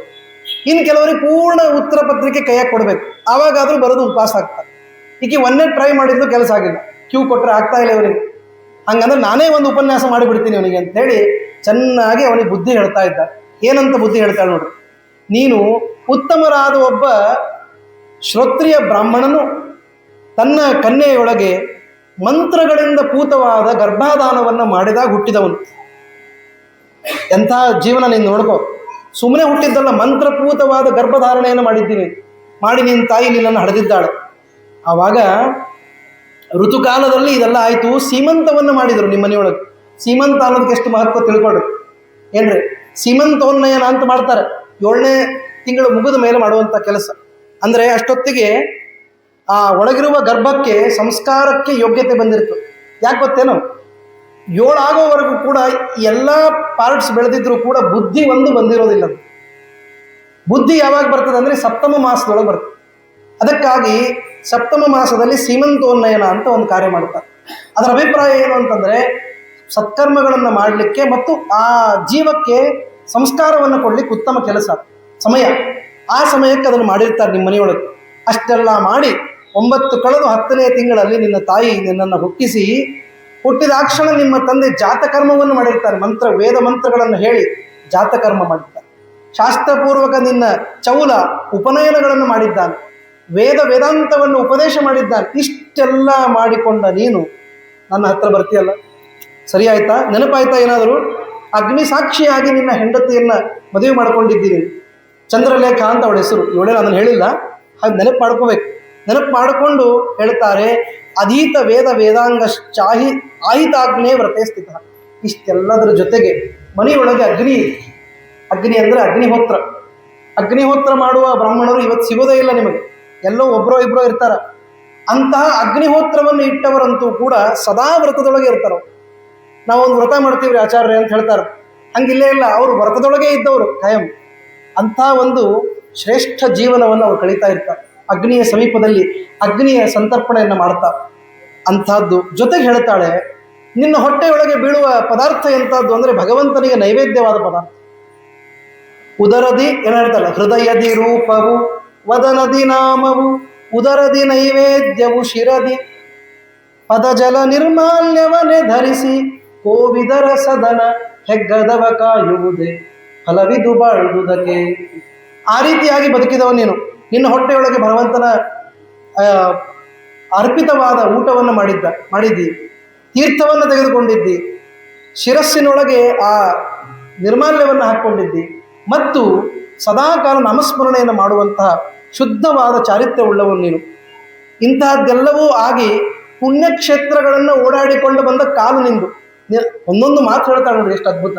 ನಿನ್ನ ಕೈ ಪ್ರತಿನಿತ್ಯ ಶಾಲಿಗ್ರಾಮವನ್ನು ಮುಟ್ಟಿವೆ, ನಿನ್ನ ಕಾಲುಗಳು ಪುಣ್ಯಕ್ಷೇತ್ರಕ್ಕೆ ಮಠ ಮಂದಿರಕ್ಕೆ ಹೋಗಿ ಬಂದ ಕಾಲುಗಳು, ಭಗವಂತನ ಇದಕ್ಕೆ ಹೋಗಿ ಬಂದ ಕಾಲುಗಳು, ಪಾತ್ರರ ಸಂಗಡ ಯಾತ್ರೆಯನ್ನು ಮಾಡಿದ ಕಾಲುಗಳು. ಇಷ್ಟೆಲ್ಲ ಇರುವಂತಹ ನೀನು ನನ್ನ ಮಹಾತ್ಮ್ಯವನ್ನು ಒಂದ್ಸಲ ಕೇಳಿಸ್ಕೊಂಬಿಡು, ನನ್ನ ಕ್ವಾಲಿಟಿ ಒಂದು ಕೇಳು, ಹೇಗಿದ್ದೀನಿ ನಾನು. ಹೇಳ್ತಾಳೆ, ನಮ್ಮದು ಸ್ಟಾರ್ಟ್ ಆಗೋದೇ ಬೈಗಳಿಂದ ಸ್ಟಾರ್ಟ್. ಎದ್ದ ತಕ್ಷಣ ಬೈಗಳು, ಹೊಟ್ಟೆ ತುಂಬ ಬೈತಾ ಇರ್ತೀವಿ ನಾವು. ಏನಂತ? ಅವಾಚ್ಯ ವಚನೇನೈವ ಜಿಹ್ವಾಮೇ ದಕ್ಷ್ಯತೆ ಪುರ. ಎಲ್ಲ ಅವಾಚ್ಯವಾದ ವಚನಗಳಿಂದ ಪ್ರತಿನಿತ್ಯ ಬೈತಾ ಬೈತಾ ಕೆಟ್ಟ ಮಾತುಗಳಿಂದ ನನ್ನ ಜೀವನ ಆರಂಭವಾಗ್ತದೆ. ಆಮೇಲೆ ಎದ್ದ ತಕ್ಷಣ ನೀರು ಕುಡಿಯೋದಿಲ್ಲ ನಾವು, ಸುರ ಮದ್ಯವನ್ನು ಕುಡಿತೀವಿ ನಾವು. ನಮ್ಮ ಮನೆಯೊಳಗೆ ನೀರಿಲ್ಲ, ಬರೀ ಬೀರಿರೋದು, ಆ ಥರ ನಮ್ಮ ಮನೆ. ಆಮೇಲೆ ಮಾಂಸವನ್ನೇ ತಿನ್ನೋದು. ಬ್ರೇಕ್ಫಾಸ್ಟ್ ಅಂದರೆ ನಮ್ಮಲ್ಲಿ ಅವಲಕ್ಕಿ ಉಪ್ಪಿಟ್ಟು ಇಲ್ಲ, ಕೇವಲ ಮದ್ಯವನ್ನೇ ಮಾಂಸವನ್ನೇ ತಿನ್ನೋರು. ಇಷ್ಟು ತಿಂದು ನನ್ನ ಹೊಟ್ಟೆ ಅನ್ನುವುದು ಕಸದ ಡಬ್ಬಿ ಆಗಿದೆ. ಗುಲ್ಮತಾಂಗತಂ. ಗುಲ್ಮ ಅಂತಂದರೆ ಬುಟ್ಟಿ, ಅದು ಆಗಿದೆ, ಕಸದ ಬುಟ್ಟಿ ಆಗಿದೆ. ಮತ್ತು ವ್ಯಭಿಚಾರ ಮಾಡೋದು, ತಪ್ಪು ಮಾಡೋದು, ಇದೇ ನಮ್ಮ ಕುಲ ಕಸುಬು. ಕೆಟ್ಟ ಮಾಡೇ ನಾವು ಬದುಕೋರು, ಕೆಟ್ಟ ಜನ್ಮ ನಮ್ಮ. ಇಂಥ ಕೆಟ್ಟದ ಪಾದವು ಜಾರಗ್ರಹಂ ಗತ್ವ. ನಿನ್ನ ಪಾದಗಳು ದೇವಸ್ಥಾನಕ್ಕೆ ಹೋದರೆ ನನ್ನ ಪಾದಗಳು ಜಾರನ ಮನೆಗೆ ಹೋಗ್ತಾವೆ, ಅಂಥವ್ರು ನಾವು. ಆದ್ದರಿಂದ ನನ್ನ ಕೈಗಳನ್ನು ನೀನು ಹಿಡಿದಿದ್ದಾದರೆ, ಕೈ ಹಿಡಿದಿಲ್ಲ ನೀನು ಯಮದಂಡವನ್ನು ಹಿಡ್ಕೊಂಡಂಗೆ ಆಗ್ತದೆ. ಇನ್ನೇನು ಬೈಬೇಕು? ಒಬ್ಬ ಶಾಸ್ತ್ರವನ್ನು ಓದ್ದವನಿಗೆ ಆ ಮಾತಿಗಿಂತ ಕೆಟ್ಟದಾದ ಮಾತು ಇನ್ನೊಂದಿಲ್ಲ. ಯಮದಂಡವನ್ನು ಹಿಡ್ಕೊಂಡಂಗೆ ಆಗ್ತದೆ ನನ್ನ ಕೈಗಳನ್ನು ಹಿಡಿದ್ರೆ ಅಂತ ಬೈದ್ಬಿಟ್ಟು. ಏತಾದೃಶಸ್ಯ ದೇಹಸ್ಯ ಸಂಗಮಸ್ತು ಕಥಂಬರು. ಈಗ ಹೇಳು, ನಿನ್ನ ಈ ಚೆಕ್ ಲಿಸ್ಟು ನನ್ನ ಈ ಚೆಕ್ ಲಿಸ್ಟು ಮ್ಯಾಚ್ ಆಗ್ತದ? ನಾನು ಈ ರೀತಿ ಇರೋಳು, ನೀನು ಆ ರೀತಿ ಇರೋಳು, ನಾವೇನಾದರೂ ಸಂಘ ಮಾಡ್ಲಿಕ್ಕೆ ಶಕ್ಯನ? ಎಂಥ ಸಾಮಾನ್ಯ ಬುದ್ಧಿ ಇದ್ದ ವ್ಯಕ್ತಿಯೂ ಕೂಡ ಇಲ್ಲ ಅಂತ ಉತ್ತರ ಕೊಡಬೇಕು. ಆದರೆ ಹೇಳಿದ್ದಲ್ಲ, ಕಾಮಾತುರಾಣಂ ನ ಭಯಂ ನ ಲಜ್ಜ. ಆದ್ದರಿಂದ ಅವನಂದ ಇಲ್ಲ ಇಲ್ಲ, ಅದು ಏನಿದ್ರು ಕೇಳಿ ಭಾಳ ಚಂದದ, ಇನ್ನಷ್ಟು ನಿನ್ನ ಧ್ವನಿ ಕೇಳಿಸ್ದಂಗೆ ಆಯಿತು, ಒಳ್ಳೇದಾಯ್ತು ಅಂತ. ಆದ್ದರಿಂದ ಅವನು ಆ ಮಾತನ್ನು ತನ್ನ ಮನಸ್ಸಿನಿಂದ ತೆಗೆದುಹಾಕಿ ಹೇಳ್ತಾನೆ, ತಸ್ಮಾದ್ ಉತ್ತಿಷ್ಟ ಭದ್ರಂತೆ ತವದಾಸಿ ಭವಾಮಿಮು. ಇನ್ನೊಂದು ಆಪ್ಷನ್ ಕೊಡ್ತಾಳಂತ, ನನ್ನನ್ನು ನೀವು ನೋಡಬೇಕು ಅಂತ ಅಪೇಕ್ಷೆ ದಿನ ಇತ್ತು ಅಂತಂದರೆ ಬೇಕಾದ್ರೆ ನಿಮ್ಮ ಮನೆ ಕೆಲಸದವಳಾಗಿ ನಾನು ಇರ್ತೀನಿ ಅಂತ. ಅಂದರೆ ಈ ತಪ್ಪು ನಡೆಯದೇ ಇರಲಿ ಅಂತ ತನ್ನ ಕೈಯಿಂದ ಆದ ಎಲ್ಲ ಪ್ರಯತ್ನವನ್ನು ಆ ಕುಂತಲೆ ಮಾಡ್ತಾಳೆ. ಅಷ್ಟು ಮರ್ಯಾದೆ ಹಿಂದಿನ ಕಾಲಕ್ಕೆ ವೇದ ವೇದಾಂತವನ್ನು ಓದಿಕೊಂಡವ್ರ ಮೇಲೆ ಇರ್ತಾ ಇತ್ತು. ಅದನ್ನು ಅರ್ಥ ಮಾಡ್ಕೋಬೇಕು ನಾವು ಇದನ್ನು ನೋಡಿ. ಅದನ್ನು ಮಾಡಿದರು. ಆವಾಗ ಮಾಧವ ಹೇಳ್ದ, ತ್ಯಜ ಅದ್ಯ ಲಜ್ಜಾಂ ಕುರುಮೇ ಮನೋಗತಂ. ಒಂದೇ ಮಾತು, ಏಕ್ ಮಾರ್ದು ತುಕಡ ಅಂತಲ್ಲ, ಹಂಗೆ ಏನಾದರೂ ಹಾಕ್ಕೊಳ್ಳಿ, ಎಷ್ಟು ಮಾತಾದರೂ ಹೇಳಿ, ಆದರೆ ಆಗಬೇಕಾದದ್ದೇನು, ನಾನು ನಿನ್ನ ಜೊತೆ ಮದುವೆ ಆಗ್ಬೇಕು, ದಟ್ಸ್ ಆಲ್ ಅಂತಂದಾಗ ಆವಾಗ ಹೇಳ್ತಾಳೆ, ಧಾವಮಾನಂ ಅನುದೃಪ್ಯ ಮಾಧವಸ್ತಾಮುಪಾಸ್ಪೃಶತ್ ರೌರಮುಂ ಜನಕಸ್ಯಾಪಿ ಜನನ್ಯ ಕುಲಯೋರ್ಧ್ರುವಂ ಭುಭುಜೆ ಭೋಗಮುತ್ತಮಂ.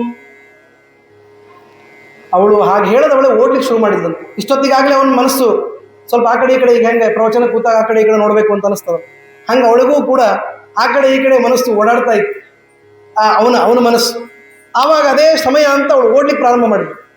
ಓಡಿದರೆ ಅವಳನ್ನು ಹಿಡಿದು ಅವಳನ್ನು ಎಳೆದು ತಾನು ಕೂಡಿಸಿಕೊಂಡಂತ. ಅವಳು ಹೇಳಿದ್ದು, ನನ್ನನ್ನು ಮುಟ್ಟಿದೆಲ್ಲ ಇವತ್ತು, ಇನ್ನು ಮೇಲೆ ನಾ ಹೇಳ್ದಂಗೆ ನೀನು ಕೇಳಬೇಕು ಅಂಥೇಳಿ, you will live on my terms ಅಂತಾರಲ್ಲ, ಹಂಗೆ ಶುರುವಾಯಿತು. ಹೇಳಿದ್ದಂತೆ ಒಂದು ಮತ್ತೆ ಏನೇನು ಹೇಳಿದ್ದು ಅಂತ ನೋಡು. ಅದ್ಯ ಪ್ರವೃತ್ತಿ ಭೋ ವಿಪ್ರ ಪತಿಸ್ತ್ವಂ ಮಮ ಭೂಸುರ. ಇವತ್ತಿನಿಂದ ನೀನು ನನ್ನ ಗಂಡ. ಯಾಕೆಂದರೆ ಇದು ಮದುವೆ ಬೇರೆ ಬೇರೆ ರೀತಿಯಲ್ಲಿ ಆಗ್ತಾ ಇರ್ತದೆ ಮದುವೆ. ಇವರ ಮದುವೆ ಇಷ್ಟೇ, ಏನಂತಂದ್ರೆ ನೀನು ನನ್ನನ್ನು ಮುಟ್ಟಿದೆ, ಅಷ್ಟಕ್ಕೆ ನೀನು ಮದುವೆ ಆಯಿತು ಅಂತ. ತ್ಯಜ ಮೊದಲನೇದ್ದು ನಿನ್ನ ಯಜ್ಞೋಪವೀತ ಜನಿವಾರವನ್ನು ಎತ್ತಿ ಗೂಟಕ್ಕೆ ಹಾಕಬೇಕು, ನಂಬರ್ 1. ಆಮೇಲೆ ಮುಂಡಯಿತ್ವ ಶಿರಸ್ತಥ, ಜುಟ್ಟು ಬಿಟ್ಟಿಯಲ್ಲ, ಜುಟ್ಟು ಕತ್ತರಿಸಿ ಅಂಥೇಳಿ ನಿನ್ನ ತಲೆಯನ್ನು ಮುಂಡನ ಮಾಡ್ಕೋಬೇಕು. ನಮ್ಮ ಚಂಡಾಲತ್ವ ಅಂದ್ರೆ ನಮ್ಮ ಚಂಡಾಲರ ಕೇರಿ ಒಳಗೆ ಎಲ್ಲರೂ ಮುಂಡನ ಮಾಡ್ಕೊಂಡವರೇ ಇರ್ತಾರೆ, ಹಾಗಿರ್ಬೇಕು ಅಂತ ಹೇಳಿದ್ರು. ಮತ್ತು ಗೋಮಾಂಸಮುತ್ತಮಂ, ಒಳ್ಳೆಯ ಗೋಮಾಂಸವನ್ನು ತಿನ್ನಬೇಕು ಅಂತ ಹೇಳಿದ್ರು. ಪಿಬ ಮದ್ಯೋದಕಂ, ನಾನು ಏನು ಕೊಡ್ತೀನೋ ಅದನ್ನು ಕುಡಿಬೇಕು, ಅದು ನೀರೋ ಮತ್ತೊಂದು, ಅದನ್ನು ನೀನು ಮಾಡಬೇಕು. ಹೀಗಾಗಿ ಎಲ್ಲವನ್ನೂ ಅವನು ಮಾಡ್ಲಿಕ್ಕೆ ತಯಾರಾಗಬೇಕು. ಏನು ಮಾಡಿದರೂ ಕೂಡ ಮನಸ್ಸು ಅವನು ಕೈ ಬರಲೇ ಇಲ್ಲ ಅಂತ ಹೇಳ್ತಾರೆ. ಅದಕ್ಕೆ ವಿಪ್ರಸ್ತಯ ಸಮೇತಸ್ತು ಕೃಷ್ಣವೇಣಿ ನದೀ ತಟಂ ದ್ವಾದಶಾಬ್ದಂ ವಸನ್ ವಿಪ್ರಹ ತತ್ಸಂಗ ಪರಿಮೋಹಿತ. ಮಧ್ಯಾಹ್ನ 12 ಗಂಟೆಗೆ ಹೋಗಿದ್ದ, 12 ವರ್ಷ ಅಲ್ಲೇ ಇದ್ದು ಬಿಟ್ಟ ಆ ಹೆಣ್ಣುಮಗಳ ಜೊತೆಗೆ. ಈ ಕಡೆ ತಂದೆ ಇಲ್ಲ, ತಾಯಿ ಇಲ್ಲ, ಹೆಂಡತಿ ಇಲ್ಲ, ಎಲ್ಲರನ್ನೂ ಮರೆತು 12 ವರ್ಷ ತನ್ನ ಜೀವನವನ್ನು ಹಾಳು ಮಾಡಿಕೊಂಡ. ಆಮೇಲೆ ಏನಾಯಿತು ಅಂತಂದ್ರೆ ನೋಡ್ರಿ, ಅನಿತ್ಯತ್ವಾತ್ ಶರೀರಾಣಂ ಕಾಲಪಾಶೇನ ಯಂತ್ರಿತ. ಎಂಥದ್ದೇ ಸುಖ ಇರಲಿ, ಅದೆಲ್ಲವೂ ಕೂಡ ವಸ್ತುವಿನಿಂದ ಬಂದ ಸುಖ. ಯಾವುದು ಆಬ್ಜೆಕ್ಟಿವ್ ಅದಲ್ಲ, ಅದು ಆಬ್ಜೆಕ್ಟ್ ಹೋದ್ಮೇಲೆ ಹೋಗ್ಬಿಡ್ತು, ಸಿಂಪಲ್. ಸಬ್ಜೆಕ್ಟ್ ಮಾತ್ರ ಪರ್ಮನೆಂಟ್ ನೋಡ್ರಿ. ಸಬ್ಜೆಕ್ಟ್ ಅಂದ್ರೆ ಆತ್ಮ, ಆತ್ಮನಿಗೆ ಅಂಟಿದ್ದು ಪರ್ಮನೆಂಟ್, ವಸ್ತುವಿಗೆ ಅಂಟಿದ್ದು ವಸ್ತು ಇರೋ ತನಕ ಇರುತ್ತೆ. ಇವನ ಸುಖ ಆತ್ಮದಲ್ಲಿ ಇರಬೇಕಾಗಿತ್ತು. ಕೃಚ್ಛ್ರಾಯ ತಪಸೇ ಚೈವ ಪ್ರೇತ್ಯ ಅನಂತ ಸುಖಾಯ ಚ ಅಂತ ಭಾಗವತ ಹೇಳ್ತದೆ. ಆ ಪ್ರಕಾರ ಇರಬೇಕಾಗಿತ್ತು. ಇಲ್ಲ, ಇವನ ಸುಖ ಆ ವಸ್ತುವಿನ ಮೇಲೆ ನಿರ್ಭರ ಆಗಿತ್ತು. ಅವಳಿಗೆ ಕಾಲ ಮೃತ್ಯು ಬಂದು ಆ ಕುಂತಲೆ ಸತ್ತು ಹೋದು 12 ವರ್ಷ. 12 ವರ್ಷಕ್ಕೆ ಜಗಾಮ ಮರಣಂ ರಾಜನ್ ಕುಂತಲ ನೀಲ ಕುಂತಲ. ಅವಳು 12 ವರ್ಷಕ್ಕೆ ಸತ್ತು ಹೋದ ಮೇಲೆ ಆಮೇಲೆ ನೆನಪಾಯ್ತು, ಅಯ್ಯೋ ನಮ್ಮಪ್ಪ ನಮ್ಮಮ್ಮ ಅಂತ ಶುರು ಮಾಡಿ 12 ವರ್ಷ ಆದ್ಮೇಲೆ ಅಂತ ನೋಡ್ರಿ. ಅಚರದ್ ಭುವನಂ ಸರ್ವಂ ಉನ್ಮಾದೇನೊಬ್ರಮನ್ನಿವ. ಹುಚ್ಚು ಹಿಡಿದಂತೆ ಓಡಾಡ್ತಾ ಇದ್ದಾರೆ ತಕ್ಷಣಕ್ಕೆ. ಯಾವಾಗ ಒಂದು ಇದಕ್ಕೆ ಏನಂತಾರೆ ಅಂದ್ರೆ ಇಂಗ್ಲೀಷ್ನೊಳಗೆ ಹ್ಯಾಂಗ್ ಓವರ್ ಅಂತ ಕರೀತಾರೆ. ಹ್ಯಾಂಗ್ ಓವರ್ ಅಂದ್ರೆ ಏನೋ ಒಂದು ಮಾಡಿರ್ತಾರೆ, ಅದರದ್ದು ಬೆಳಗಿನವರೆಗೆ ಇರ್ತದೆ ನೋಡಿ, ಅದಕ್ಕೆ ಹ್ಯಾಂಗ್ ಓವರ್ ಅಂತ. ನಾವೇ ಒಂದು 20 ತಾಸು ಟ್ರೈನ್ ಒಳಗೆ ಕೂತ್ರೆ ಇನ್ನೂ ಟ್ರೈನ್ ಕೂತಂಗೆ ಅನಿಸ್ತಿರುತ್ತೆ ಮನೆಗೆ ಬಂದ್ಮೇಲೆ, ಅದೇ ಹ್ಯಾಂಗ್ ಓವರ್. ಹಾಗೆ ಇವನು 12 ವರ್ಷ ತಪ್ಪು ಮಾಡ್ತಾ ಇದ್ನಲ್ಲ, ಅದೇ ಹ್ಯಾಂಗ್ ಓವರ್ನೊಳಗಿದ್ದ. ಈಗ ತಪ್ಪು ಮಾಡುವ ಜೊತೆಗಾರರು ಇಲ್ಲ, ಮಾಡುವ ಶಕ್ತಿನೂ ಇಲ್ಲ. ದುಃಖ ಆಗಿ ಹುಚ್ಚು ಹಿಡಿದಂತೆ ಓಡಾಡ್ತಾ ಇದ್ದ ಎಲ್ಲ ಕಡೆ. ಅಭ್ರಮನ್ ವಿಭ್ರಮನ್ ಅಂತ ಹಾಗೆ ಓಡಾಡ್ತಾ ಇದ್ದಾನೆ. ಆಮೇಲೆ ಅಕಸ್ಮಾತ್ ಇಷ್ಟಾದ ಮೇಲೆ ಏನಾಯ್ತು ಅಂದ್ರೆ, ಸಮಯ ಬಂತು, ಉದ್ಧಾರವಾಗುವ ಸಮಯ ಬಂತು ಅಂದ್ರೆ ಭಗವಂತ ಉದ್ಧಾರ ಮಾಡಿಬಿಡ್ತಾನೆ. ಏನಂತ ಮಾಡಿದ ಅಂದ್ರೆ, ಅಲ್ಲಿ ಯಾವುದೋ ಒಂದು ಟೋಳಿ ಹೋಗ್ತಾ ಇತ್ತು, ಒಂದು ದೊಡ್ಡ ಜನರ ಗುಂಪು. ಆ ಜನರ ಗುಂಪು ಹರೇ ರಾಮ ಹರೇ ಕೃಷ್ಣ ಅಂತ ಹೇಳಿ ಜಪ ಮಾಡ್ತಾ ಶ್ರೀಕೃಷ್ಣ ಗೋವಿಂದ ಹರೇ ಮುರಾರೇ, ಹೇ ನಾಥ ನಾರಾಯಣ ರಾಮಚಂದ್ರ ಗೋವಿಂದ ಗೋಪಾಲ ನಮೋ ನಮಸ್ತೆ ಅಂತ ಹೇಳ್ಕೊಂಡು ಹೋಗ್ತಾ ಇತ್ತು. ಅದನ್ನು ನೋಡಿ ಆ ರಾಜನ ಯಾವ ಯಾತ್ರಾರ್ಥಿಗಳು ಹೋಗ್ತಾ ಇದ್ರು, ಆ ರಾಜನ ಪರಿವಾರ, ವರಾಹಸ್ಯ ಚ ಪರ್ವತಂ ಯಾತ್ರಾರ್ಥಂ ಸಮಾಜಗ್ಬುಹು ವರಾಹಸ್ಯ ಚ ಪರ್ವತಂ, ವರಾಹ ಪರ್ವತಕ್ಕೆ ಅವ್ರು ಹೋಗ್ತಾ ಇದ್ರು. ಆವಾಗ ಇವನು ಓಡಾಡ್ತಾ ಇದ್ದ, ನೋಡಿದ ದೂರದೊಳಗೆ ಯಾರೋ ಹೋಗ್ತಾ ಇದ್ದಾರಲ್ಲ ಇಲ್ಲಿ ಅಂತ ಹೇಳಿ ಅವರಿಗೆ ಹೋಗಿ ಕೇಳಿದ. ಗಚ್ಚನ್ನೇವಚ ಸೈಸಾರ್ಧಂ ತದುಚ್ಛಿಷ್ಟಾನ್ನ ಭೋಜನ. ಊಟಕ್ಕೆ ಯಾರು ಹಾಕ್ಬೇಕು ಇವನಿಗೆ? ಇಷ್ಟು ದಿವಸ ಕುಂತಲೇ ಇದ್ಲು, ಸತ್ತೋದ್ಲು, ಇವನಿಗೆ ಊಟಕ್ಕೆ ಗತಿ ಇಲ್ಲ. 4 ಜನದ ಜೊತೆ ಹೋದ್ರೆ ಏನೋ ಒಂದು ಸಿಗ್ತದ ಅಂತ ಹೇಳಿ ಅವ್ರ ಜೊತೆ ಹೋಗ್ತಾ ಇದ್ದಾನೆ. ಹೋಗ್ತಾ ಹೋಗ್ತಾ ಅವರು ಬಿಟ್ಟದ್ದನ್ನ ಉಚ್ಚಿಷ್ಟವನ್ನು ಊಟ ಮಾಡ್ತಾ ಇದ್ದ. ಹೆಂಗಿದೆ ನೋಡ್ರಿ ಜೀವನ. ಆ ಯೋಗ್ಯರಾದ ಜೀವರು ಬಿಟ್ಟ ಉಚ್ಚಿಷ್ಟವನ್ನು ಹೊಟ್ಟೆಗೆ ಹಾಕೊಂಡಿದ್ದ ಪುಣ್ಯದಿಂದಲೇ ಅವನಿಗೆ ಇನ್ನೂ ಉನ್ನತಿ ಆಗ್ಲಿಕ್ಕೆ ಶುರು ಆಯ್ತು. ವಿಚಾರ ಮಾಡಿ, ನಾವೇನೂ ಅಷ್ಟು ಪತಿತರಾಗಿಲ್ಲ. ಪತಿತ ಪಾವನ ಅಂತ ದೇವರನ್ನು ಕರೀತಾರೆ ನೋಡ್ರಿ. ರಾಮಚಂದ್ರ ಪತಿತ ಪಾವನ ಅಂತ, ಅದಕ್ಕೊಂದು ಉದಾಹರಣೆ ಇದೆ. ಎಂತಹ ಪತಿತನಾಗಿದ್ದಾನೆ ಮಾಧವ, ಎಲ್ಲ ಬಿಟ್ಟು ದಾಸಿ ಸಂಘವನ್ನು ಮಾಡಿದ್ದಾನೆ. ಅವನು ಉಚ್ಚಿಷ್ಟ ಭೋಜನವನ್ನು, ಆ ಸದ್ಗೃಹಸ್ಥರ ಉಚ್ಚಿಷ್ಟ ಭೋಜನವನ್ನು ಮಾಡಿದ್ದಕ್ಕೆ ಮನಸ್ಸು ಪರಿವರ್ತನೆ ಆಗ್ತಾ ಹೋಗ್ತಾ ಇದೆ. ಪ್ರಾಪ ಸರ್ಪಗಿರಿಂ ರಾಜನ್ ದೈವ ಯೋಗೇನ ಕರ್ಮಣ ತೇ ರಾಜಾನಸ್ತತ್ರ ತೀರ್ಥೆ ಗತ್ವಾ ಕಪಿಲ ಸಂಧ್ಯಕೆ. ಆ ಪೂರ್ಣವಾದ ಪರಿವಾರದವರೆಲ್ಲ ಬಂದು ಕಪಿಲ ತೀರ್ಥದಲ್ಲಿ ಬಂದು ಸ್ನಾನ ಮಾಡ್ತಾ ಇದ್ದ. ನಮ್ಮ ಕೆಳಗೆ ಬಂದ ತಕ್ಷಣ ಕಪಿಲ ತೀರ್ಥಕ್ಕೆ ಹೋಗ್ಬೇಕು. ಆ ಕಪಿಲ ತೀರ್ಥಕ್ಕೆ ಎಲ್ಲರೂ ಬಂದಾಗ ಇವನು ಅವ್ರ ಜೊತೆ ಬಂದ. ಅವರು ಸ್ನಾನ ಮಾಡಿದ್ರು, ಇವನು ಸ್ನಾನ ಮಾಡಿ ನೋಡ್ತಾನೆ ಏನು ಮಾಡ್ತಾ ಇದ್ದಾರೆ ಅವರು ಅಂತೇಳಿ. ಎಲ್ಲರೂ ಒಪನ ಮಾಡಿಸ್ಕೊಳ್ತಾ ಇದ್ದಾರೆ. ಅಲ್ಲಿ ಮಾಡ್ಬೇಕಲ್ಲ ತೀರ್ಥ ವಿಧಿ, ಅದಕ್ಕಾಗಿ ಎಲ್ಲರೂ ಒಪನ ಮಾಡಿಸ್ಕೊಂಡ್ರು, ಇವನು ಮಾಡಿಸಿಕೊಂಡ್ಮೇಲೆ ಏನು ಮಾಡ್ಬೇಕು ಗೊತ್ತಿಲ್ಲ. ಆವಾಗ ನೋಡ್ತಾನೆ ಅವರೆಲ್ಲ ಶ್ರಾದ್ದ ಕರ್ಮಗಳನ್ನು ಮಾಡ್ತಾ ಇದ್ರು, ತೀರ್ಥ ವಿಧಿಯನ್ನು ಮಾಡ್ತಾ ಇದ್ರು. ಕಪಿಲ ತೀರ್ಥದಲ್ಲಿ ಶ್ರಾದ್ದವನ್ನು ಮಾಡಬೇಕು ಅಂತ. ಆವಾಗ ಅವರು ಮಾಡೋದನ್ನು ನೋಡಿ ಮಾಧವ ಸ್ವಯಮಪ್ಯೇತ್ಯ ವಾಪಯಾಮಾಸ ವೈಶಿರಃ ಪಾರ್ವಣಾನಿ ಪ್ರಕುರ್ವಂತಹ ತತ್ರ ರಾಜನ್ ಕೃತೀಶ್ವರಾಹ. ಶ್ರಾದ್ದಕ್ಕೆ ಪಿಂಡ ಕೊಡಬೇಕು ಅಂದ್ರೆ ಇವರ ಹತ್ರ ಪದಾರ್ಥನೇ ಇಲ್ಲ. ಇವನ ಹತ್ರ ಏನು ಮಾಡಬೇಕು?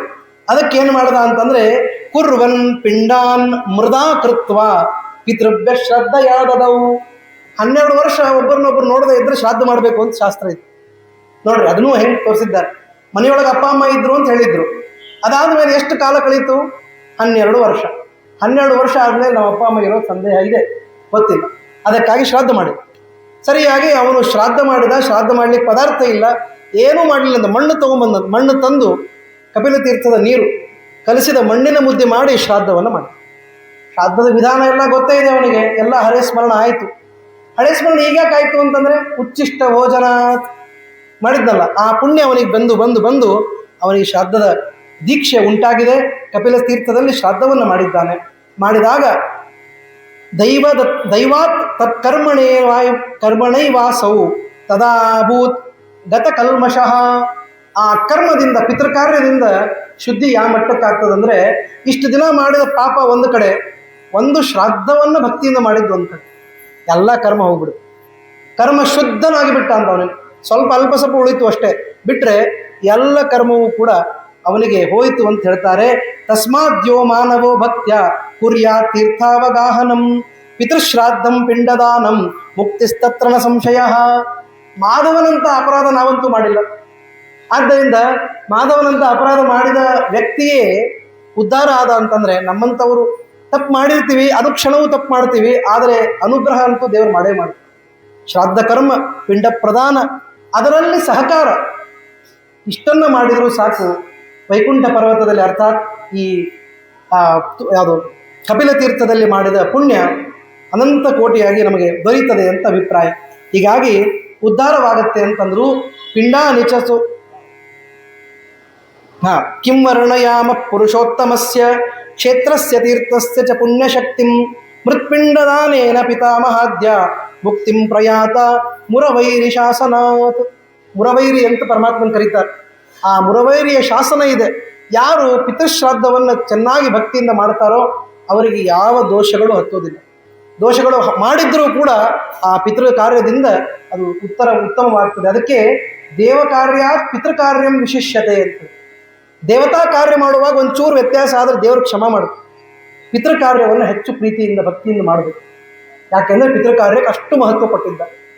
ಪಿತೃಕಾರ್ಯ ಅಂದ ತಕ್ಷಣ ಶ್ರಾದ್ದ ಅಂತ ತಿಳ್ಕೊಬೇಡ್ರಿ. ಜೀವಂತ ಇದ್ದಾಗ ಅವರ ಮಾತು ನಡೆಸೋದು, ತಂದೆ ತಾಯಿಗಳ ಮಾತು ನಡೆಸೋದು ಕೂಡ ಪಿತೃಕಾರ್ಯನೇ. ಅದನ್ನ ಯಾಕೆ ನಾವು ತಿಳಿಯೋದಿಲ್ಲ? ಅವರು ಸತ್ತ ಮೇಲೆ ಮಾಡೋಣ ತಗೊಳ್ರಿ, ಈಗಂತೂ ಅವ್ರ ಮಾತು ಏನೂ ಕೇಳೋದಿಲ್ಲ ಅಂತಲ್ಲ. ಜೀವತೋ ವಾಕ್ಯಕರಣ, ಮೊದಲಿಗೆ ಬದುಕಿದ್ದಾಗ ಮಾತು ಕೇಳಬೇಕು. ಪ್ರತ್ಯಬ್ಧಂ ಭೂರಿ ಭೋಜನ, ಆಮೇಲೆ ಶ್ರಾದ್ದಾದಿಗಳನ್ನು ಮಾಡಬೇಕು. ಹೀಗೆ ಮಾಡುವುದು ಬಹಳ ಇಂಪಾರ್ಟೆಂಟ್ ಅಂತ ಹೇಳಿ ವೇದವ್ಯಾಸರು ಆ ವಿಶೇಷವನ್ನು ಇಲ್ಲಿ ತಿಳಿಸ್ತಾ ಇದ್ದಾರೆ. ಇಷ್ಟೆಲ್ಲ ಮುಗೀತು. ಅವತ್ತಿನ ಕಾರ್ಯಗಳೆಲ್ಲ ಮುಗಿದು ಅವತ್ತು ವಿಶ್ರಾಂತಿ ಆಯಿತು.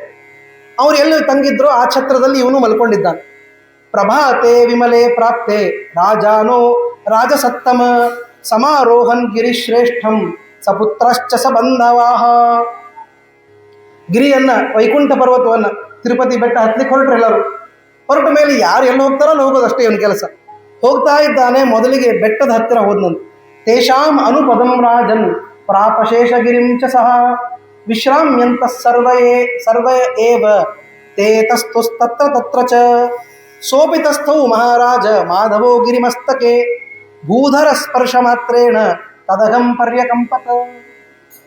ಅವ್ರು ಏನು ಮಾಡ್ತಾ ಇದ್ದಾರೆ, ಇವನು ಅದನ್ನೇ ಮಾಡಬೇಕು ಅಂತ ಹೇಳಿ ಆ ಬೆಟ್ಟವನ್ನು ಹತ್ತಬೇಕು ಅಂತ ಒಂದು ಕ್ಷಣ ಪಾದಸ್ಪರ್ಶವನ್ನು ಮಾಡಿದ್ರು.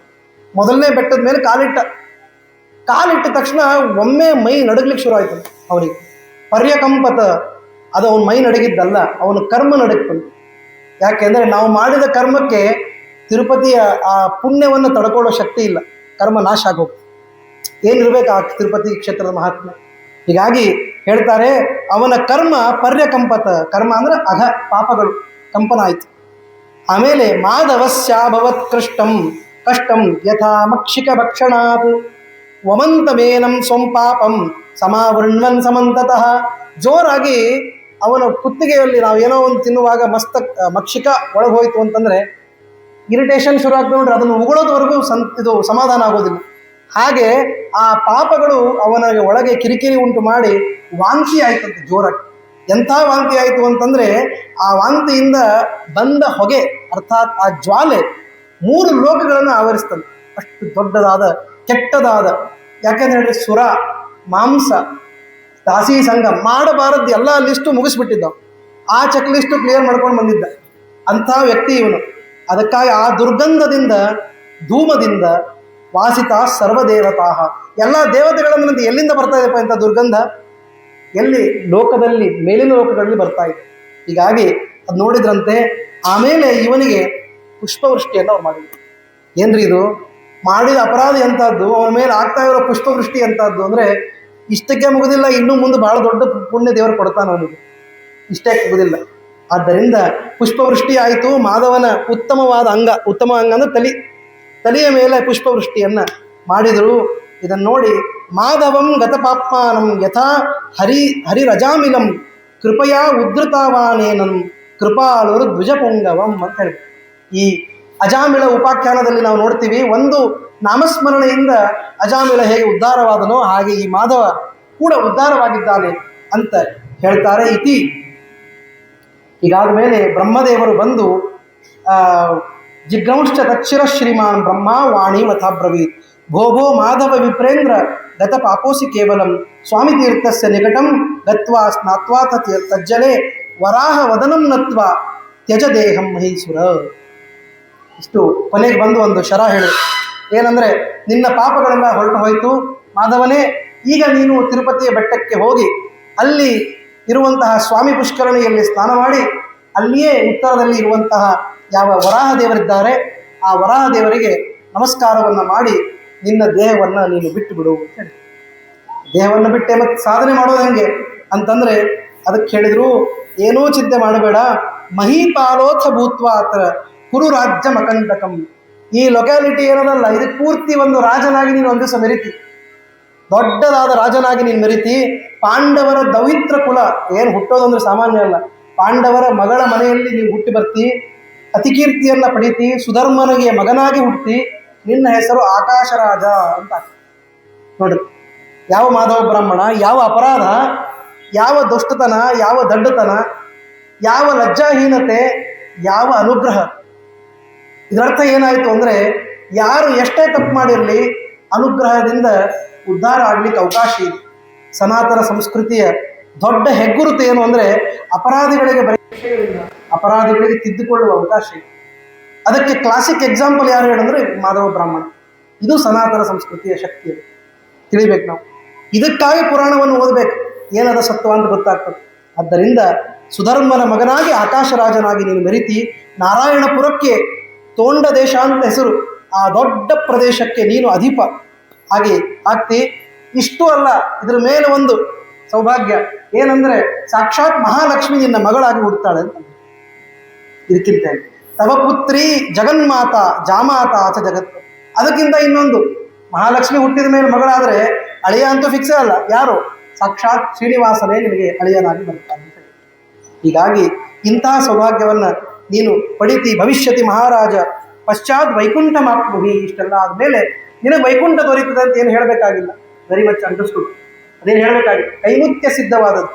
ಆದ್ದರಿಂದ ಇತಿ ವರಂ ದತ್ವ ಚತುರಶ್ಚತುರಾನನಃ ತದಾ ನಾಮ ಚಕಾರಾರ್ದ್ರೇಹೇ ವೆಂಕಟಾಚಲ ಇತ್ಯತಿ. ಆ ಕಾರಣಕ್ಕಾಗಿ ಈ ಅದ್ರಿಗೆ ವೆಂಕಟಾಚಲ ಎಂಬ ಹೆಸರು ಬಂದಿತು ಅಂತ ಹೇಳಿ. ಅಲ್ಲ, ವೆಂಕಟಾಚಲ ಅಲ್ಲ, ಅವನಿಗೆ ಆಕಾಶಾಚಲ ಅನ್ಬೇಕಾಗಿತ್ತು, ಇಲ್ಲಾಂದ್ರೆ ಮಾಧವಾಚಲ ಅನ್ಬೇಕಾಗಿತ್ತು. ವೆಂಕಟಾಚಲ ಯಾಕಂದ್ರು ಈ ಪ್ರಶ್ನೆ ಬರಬೇಕಲ್ಲ. ನೋಡ್ರಿ, ಅಂಜನಾದೇವಿಗೆ ಅನುಗ್ರಹ ಆಯಿತು, ಅಂಜನಾಚಲ ಅಂದರು. ವೃಷಭನಿಗೆ ಅನುಗ್ರಹ ಆಯಿತು, ವೃಷಭಾಚಲ ಅಂದರು. ಶೇಷನಿಗೆ ಅನುಗ್ರಹ ಆಯಿತು, ಶೇಷಾಚಲ ಅಂದರು. ಮಾಧವನಿಗೆ ಅನುಗ್ರಹ ಆದರೆ ಮಾಧವಾಚಲ ಆಗ್ಬೇಕಲ್ಲ. ಕರೆಕ್ಟ್ ಅಲ್ಲ? ಅದಕ್ಕೆ ಉತ್ತರ ಹೇಳ್ತಾರೆ, ಇಲ್ಲಪ್ಪ ಹಂಗಲ್ಲ. ಇದು ಯಾವ ಮಾಧವನಿಗೆ ಅನುಗ್ರಹ ಯಾವ ರೀತಿ ಆಯ್ತಲ್ಲ, ಎಲ್ಲ ಪಾಪಗಳು ಅಪರಾಧಗಳು ಕೂಡ ಆ ಭೂಧರ ಸ್ಪರ್ಶದಿಂದಲೇ ನಾಶ ಆಯ್ತಲ್ಲ. ಆ ಕಾರಣಕ್ಕೆ ನಾವು ಕೂಡ ಆ ಪ್ರದೇಶಕ್ಕೆ ಹೋದಾಗ ಆ ಸ್ಪರ್ಶದಿಂದ ನಮ್ಮ ಪಾಪಗಳು ನಾಶ ಆಗ್ತವೆ. ಹೀಗಾಗಿ ಈ ಮಹತ್ವದ ಅಂಶವನ್ನು ನಾವು ಸೆರೆ ಹಿಡಿಬೇಕು ಆ ಶಬ್ದದೊಳಗೆ. ಅದಕ್ಕೆ ಹೇಳಿದ್ರು ವೇಮ್ ಅಂದರೆ ಪಾಪಗಳು, ಕಟ ಟು ಕಟ್ ಇಟ್ ಅಂತ, ಅದನ್ನು ನಾಶ ಮಾಡುತ್ತೆ. ಅದಕ್ಕಾಗಿ ವೆಂಕಟ ಅಂತ ಅದರ ಹೆಸರು. ವೆಂಕಟ ಎಂಬ ಹೆಸರಿನ ಅದ್ರಿ, ಆದ್ದರಿಂದ ಇದಕ್ಕೆ ವೆಂಕಟಾಚಲ ಅಂತ ಹೆಸರು. ಇದು ಅದರ ಉದ್ದೇಶ. ತಸ್ಮಾತ್ ವೆಂಕಟ ಶೈಲೋಯಂ ಲೋಕೇ ವಿಖ್ಯಾತ ಕೀರ್ತಿಮಾನ್ ಪ್ರಭಾತ ಕಾಲೇ ರಾಜೇಂದ್ರ ಯತ್ಕೀರ್ತಯತಿ ಭೂಧರಂ. ಇದನ್ನು ನೀವು ಹೋಗೋದಲ್ಲ, ಹೋಗ್ಲಿಕ್ಕೆ ದೇವರ ಅನುಗ್ರಹ ಮಾಡಿದ ಹೋಗ್ತೀವಿ. ದಿನ ಬೆಳಗ್ಗೆ ವೆಂಕಟಾದ್ರಿಯನ್ನು ನೆನಪು ಮಾಡಿಕೊಂಡ್ರೆ ಸಾಕು, ಸ್ಮರಣೆ. ಶ್ರೀ ವೆಂಕಟ ನಿವಾಸಾಯ ಶ್ರೀನಿವಾಸಾಯ ಮಂಗಳಂ ಅಂತ ಬೆಳಗ್ಗೆ ಬೆಳಗ್ಗೆ ಪ್ರಭಾತ ಕಾಲದಲ್ಲಿ ನೆನಪು ಮಾಡಿಕೊಂಡು ಸಾಕು. ತಸ್ಯ ಪುಣ್ಯ ಫಲಂ ಭಕ್ಷ್ಯೆ ಶೃಣುರಾಜನ್ ಯಥಾಸ್ಥಿತಂ ಫಲಂ ಭವೇ ಧ್ರುವಂ ಗಂಗಾ ಸೇತು ಯಾತ್ರಾ ಸಹಸ್ರಜಂ. ಗಂಗಾ ಹೋಗ್ಬೇಕು ಯಾತ್ರೆಗೆ. ಅದಕ್ಕಿಂತ ಮೊದಲು ಸೇತು ಯಾತ್ರಾ. ಸೇತು ಅಂದ್ರೆ ರಾಮೇಶ್ವರ, ರಾಮೇಶ್ವರ, ಗಂಗಾ, ರಾಮೇಶ್ವರ, ಹಿಂಗೆ ಹೋಗಿ ಬರ್ಬೇಕು. ಇಂಥದ್ದು 1,000 ಸಲ ಮಾಡ್ಲಿಕ್ಕೆ ಆಗ್ತದ ನಮ್ಗೆ? ಅಲ್ಲ ಆಚಾರ, ಒಂದು ಸಲನೇ ಮಾಡಿಲ್ಲ ನಾವು ಇನ್ನೂ. ಒಮ್ಮೆ ಆಗಿಲ್ಲ, ಎರಡಾಗಿಲ್ಲ, ಹೆಚ್ಚು ಅಂದರೆ ಒಂದು ಮನುಷ್ಯ 10 ಸಲ ಮಾಡಿ ಮೂರನ್ನೂ ಮಾಡಬೇಕು. ಅದನ್ನು 1,000 ಮಾಡಿದಷ್ಟು ಪುಣ್ಯ ಬೆಳಿಗ್ಗೆ ಎದ್ದು ಶ್ರೀ ವೆಂಕಟೇಶಂ ಲಕ್ಷ್ಮೀಶಂ ಅಂತ ನೋಡಿದ್ರೆ ಆ ವೆಂಕಟ ಪರ್ವತವನ್ನು ನೆನಪು ಮಾಡ್ಕೊಳ್ಳೋದು. ಅಷ್ಟು ಪುಣ್ಯದ ಭೂಮಿ ಅದು ತಿರುಪತಿಯ ವೆಂಕಟೇಶ ದೇವರ ಅಚಲ ಎಂಬುದಾಗಿ ಹೇಳ್ತಾರೆ. ಇತಿಹಾಸಮಿದಂ ಪ್ರೋಕ್ತಂ ಗೌತಮೇನ ಮನೋಮಮೋದಿತಂ ಪುಣ್ಯಂ ಪರಮ ಕಲ್ಯಾಣಂ ಶ್ರವಣಾದ್ ಭದ್ರದಾಯಕಂ. ಇಂತಹ ಒಂದು ಇತಿಹಾಸವನ್ನು ನಾನು ಗೌತಮ ಋಷಿಗಳ ಮಗನಾದ ಶತಾನಂದ ನಾನು ಹೇಳಿದ್ದೇನೆ. ಅದನ್ನು ಪರಮ ಕಲ್ಯಾಣವಾದ ಪುಣ್ಯವಾದ ಇದನ್ನು ಯಾರು ಕೇಳ್ತಾರೋ, ಕೇವಲ ಕೇಳೋಣದಿಂದಲೇ ಭದ್ರದಾಯಕಂ, ಭದ್ರ ಅಂದರೆ ಶೋಭನ, ಶೋಭೆ ಮತ್ತು ಮಂಗಳ ಅಂತ ಅರ್ಥ. ಆ ಮಂಗಳವನ್ನು ಕೊಡ್ತಾ ಇದೆ ಅಂತ ಹೇಳ್ತಾ, ಇತಿಶ್ರೀ ಭವಿಷ್ಯೋತ್ತರ ಪುರಾಣೆ ವೈಕುಂಠಗಿರಿ ಮಹಾತ್ಮೆ ಚತುರ್ಯುಗ ಮಹಿಮ ವಿಶೇಷ ವರ್ಣನಂ ನಾಮ ಪ್ರಥಮೋಧ್ಯಾಯ. ಶ್ರೀಕೃಷ್ಣಾರ್ಪಣಮಸ್ತು.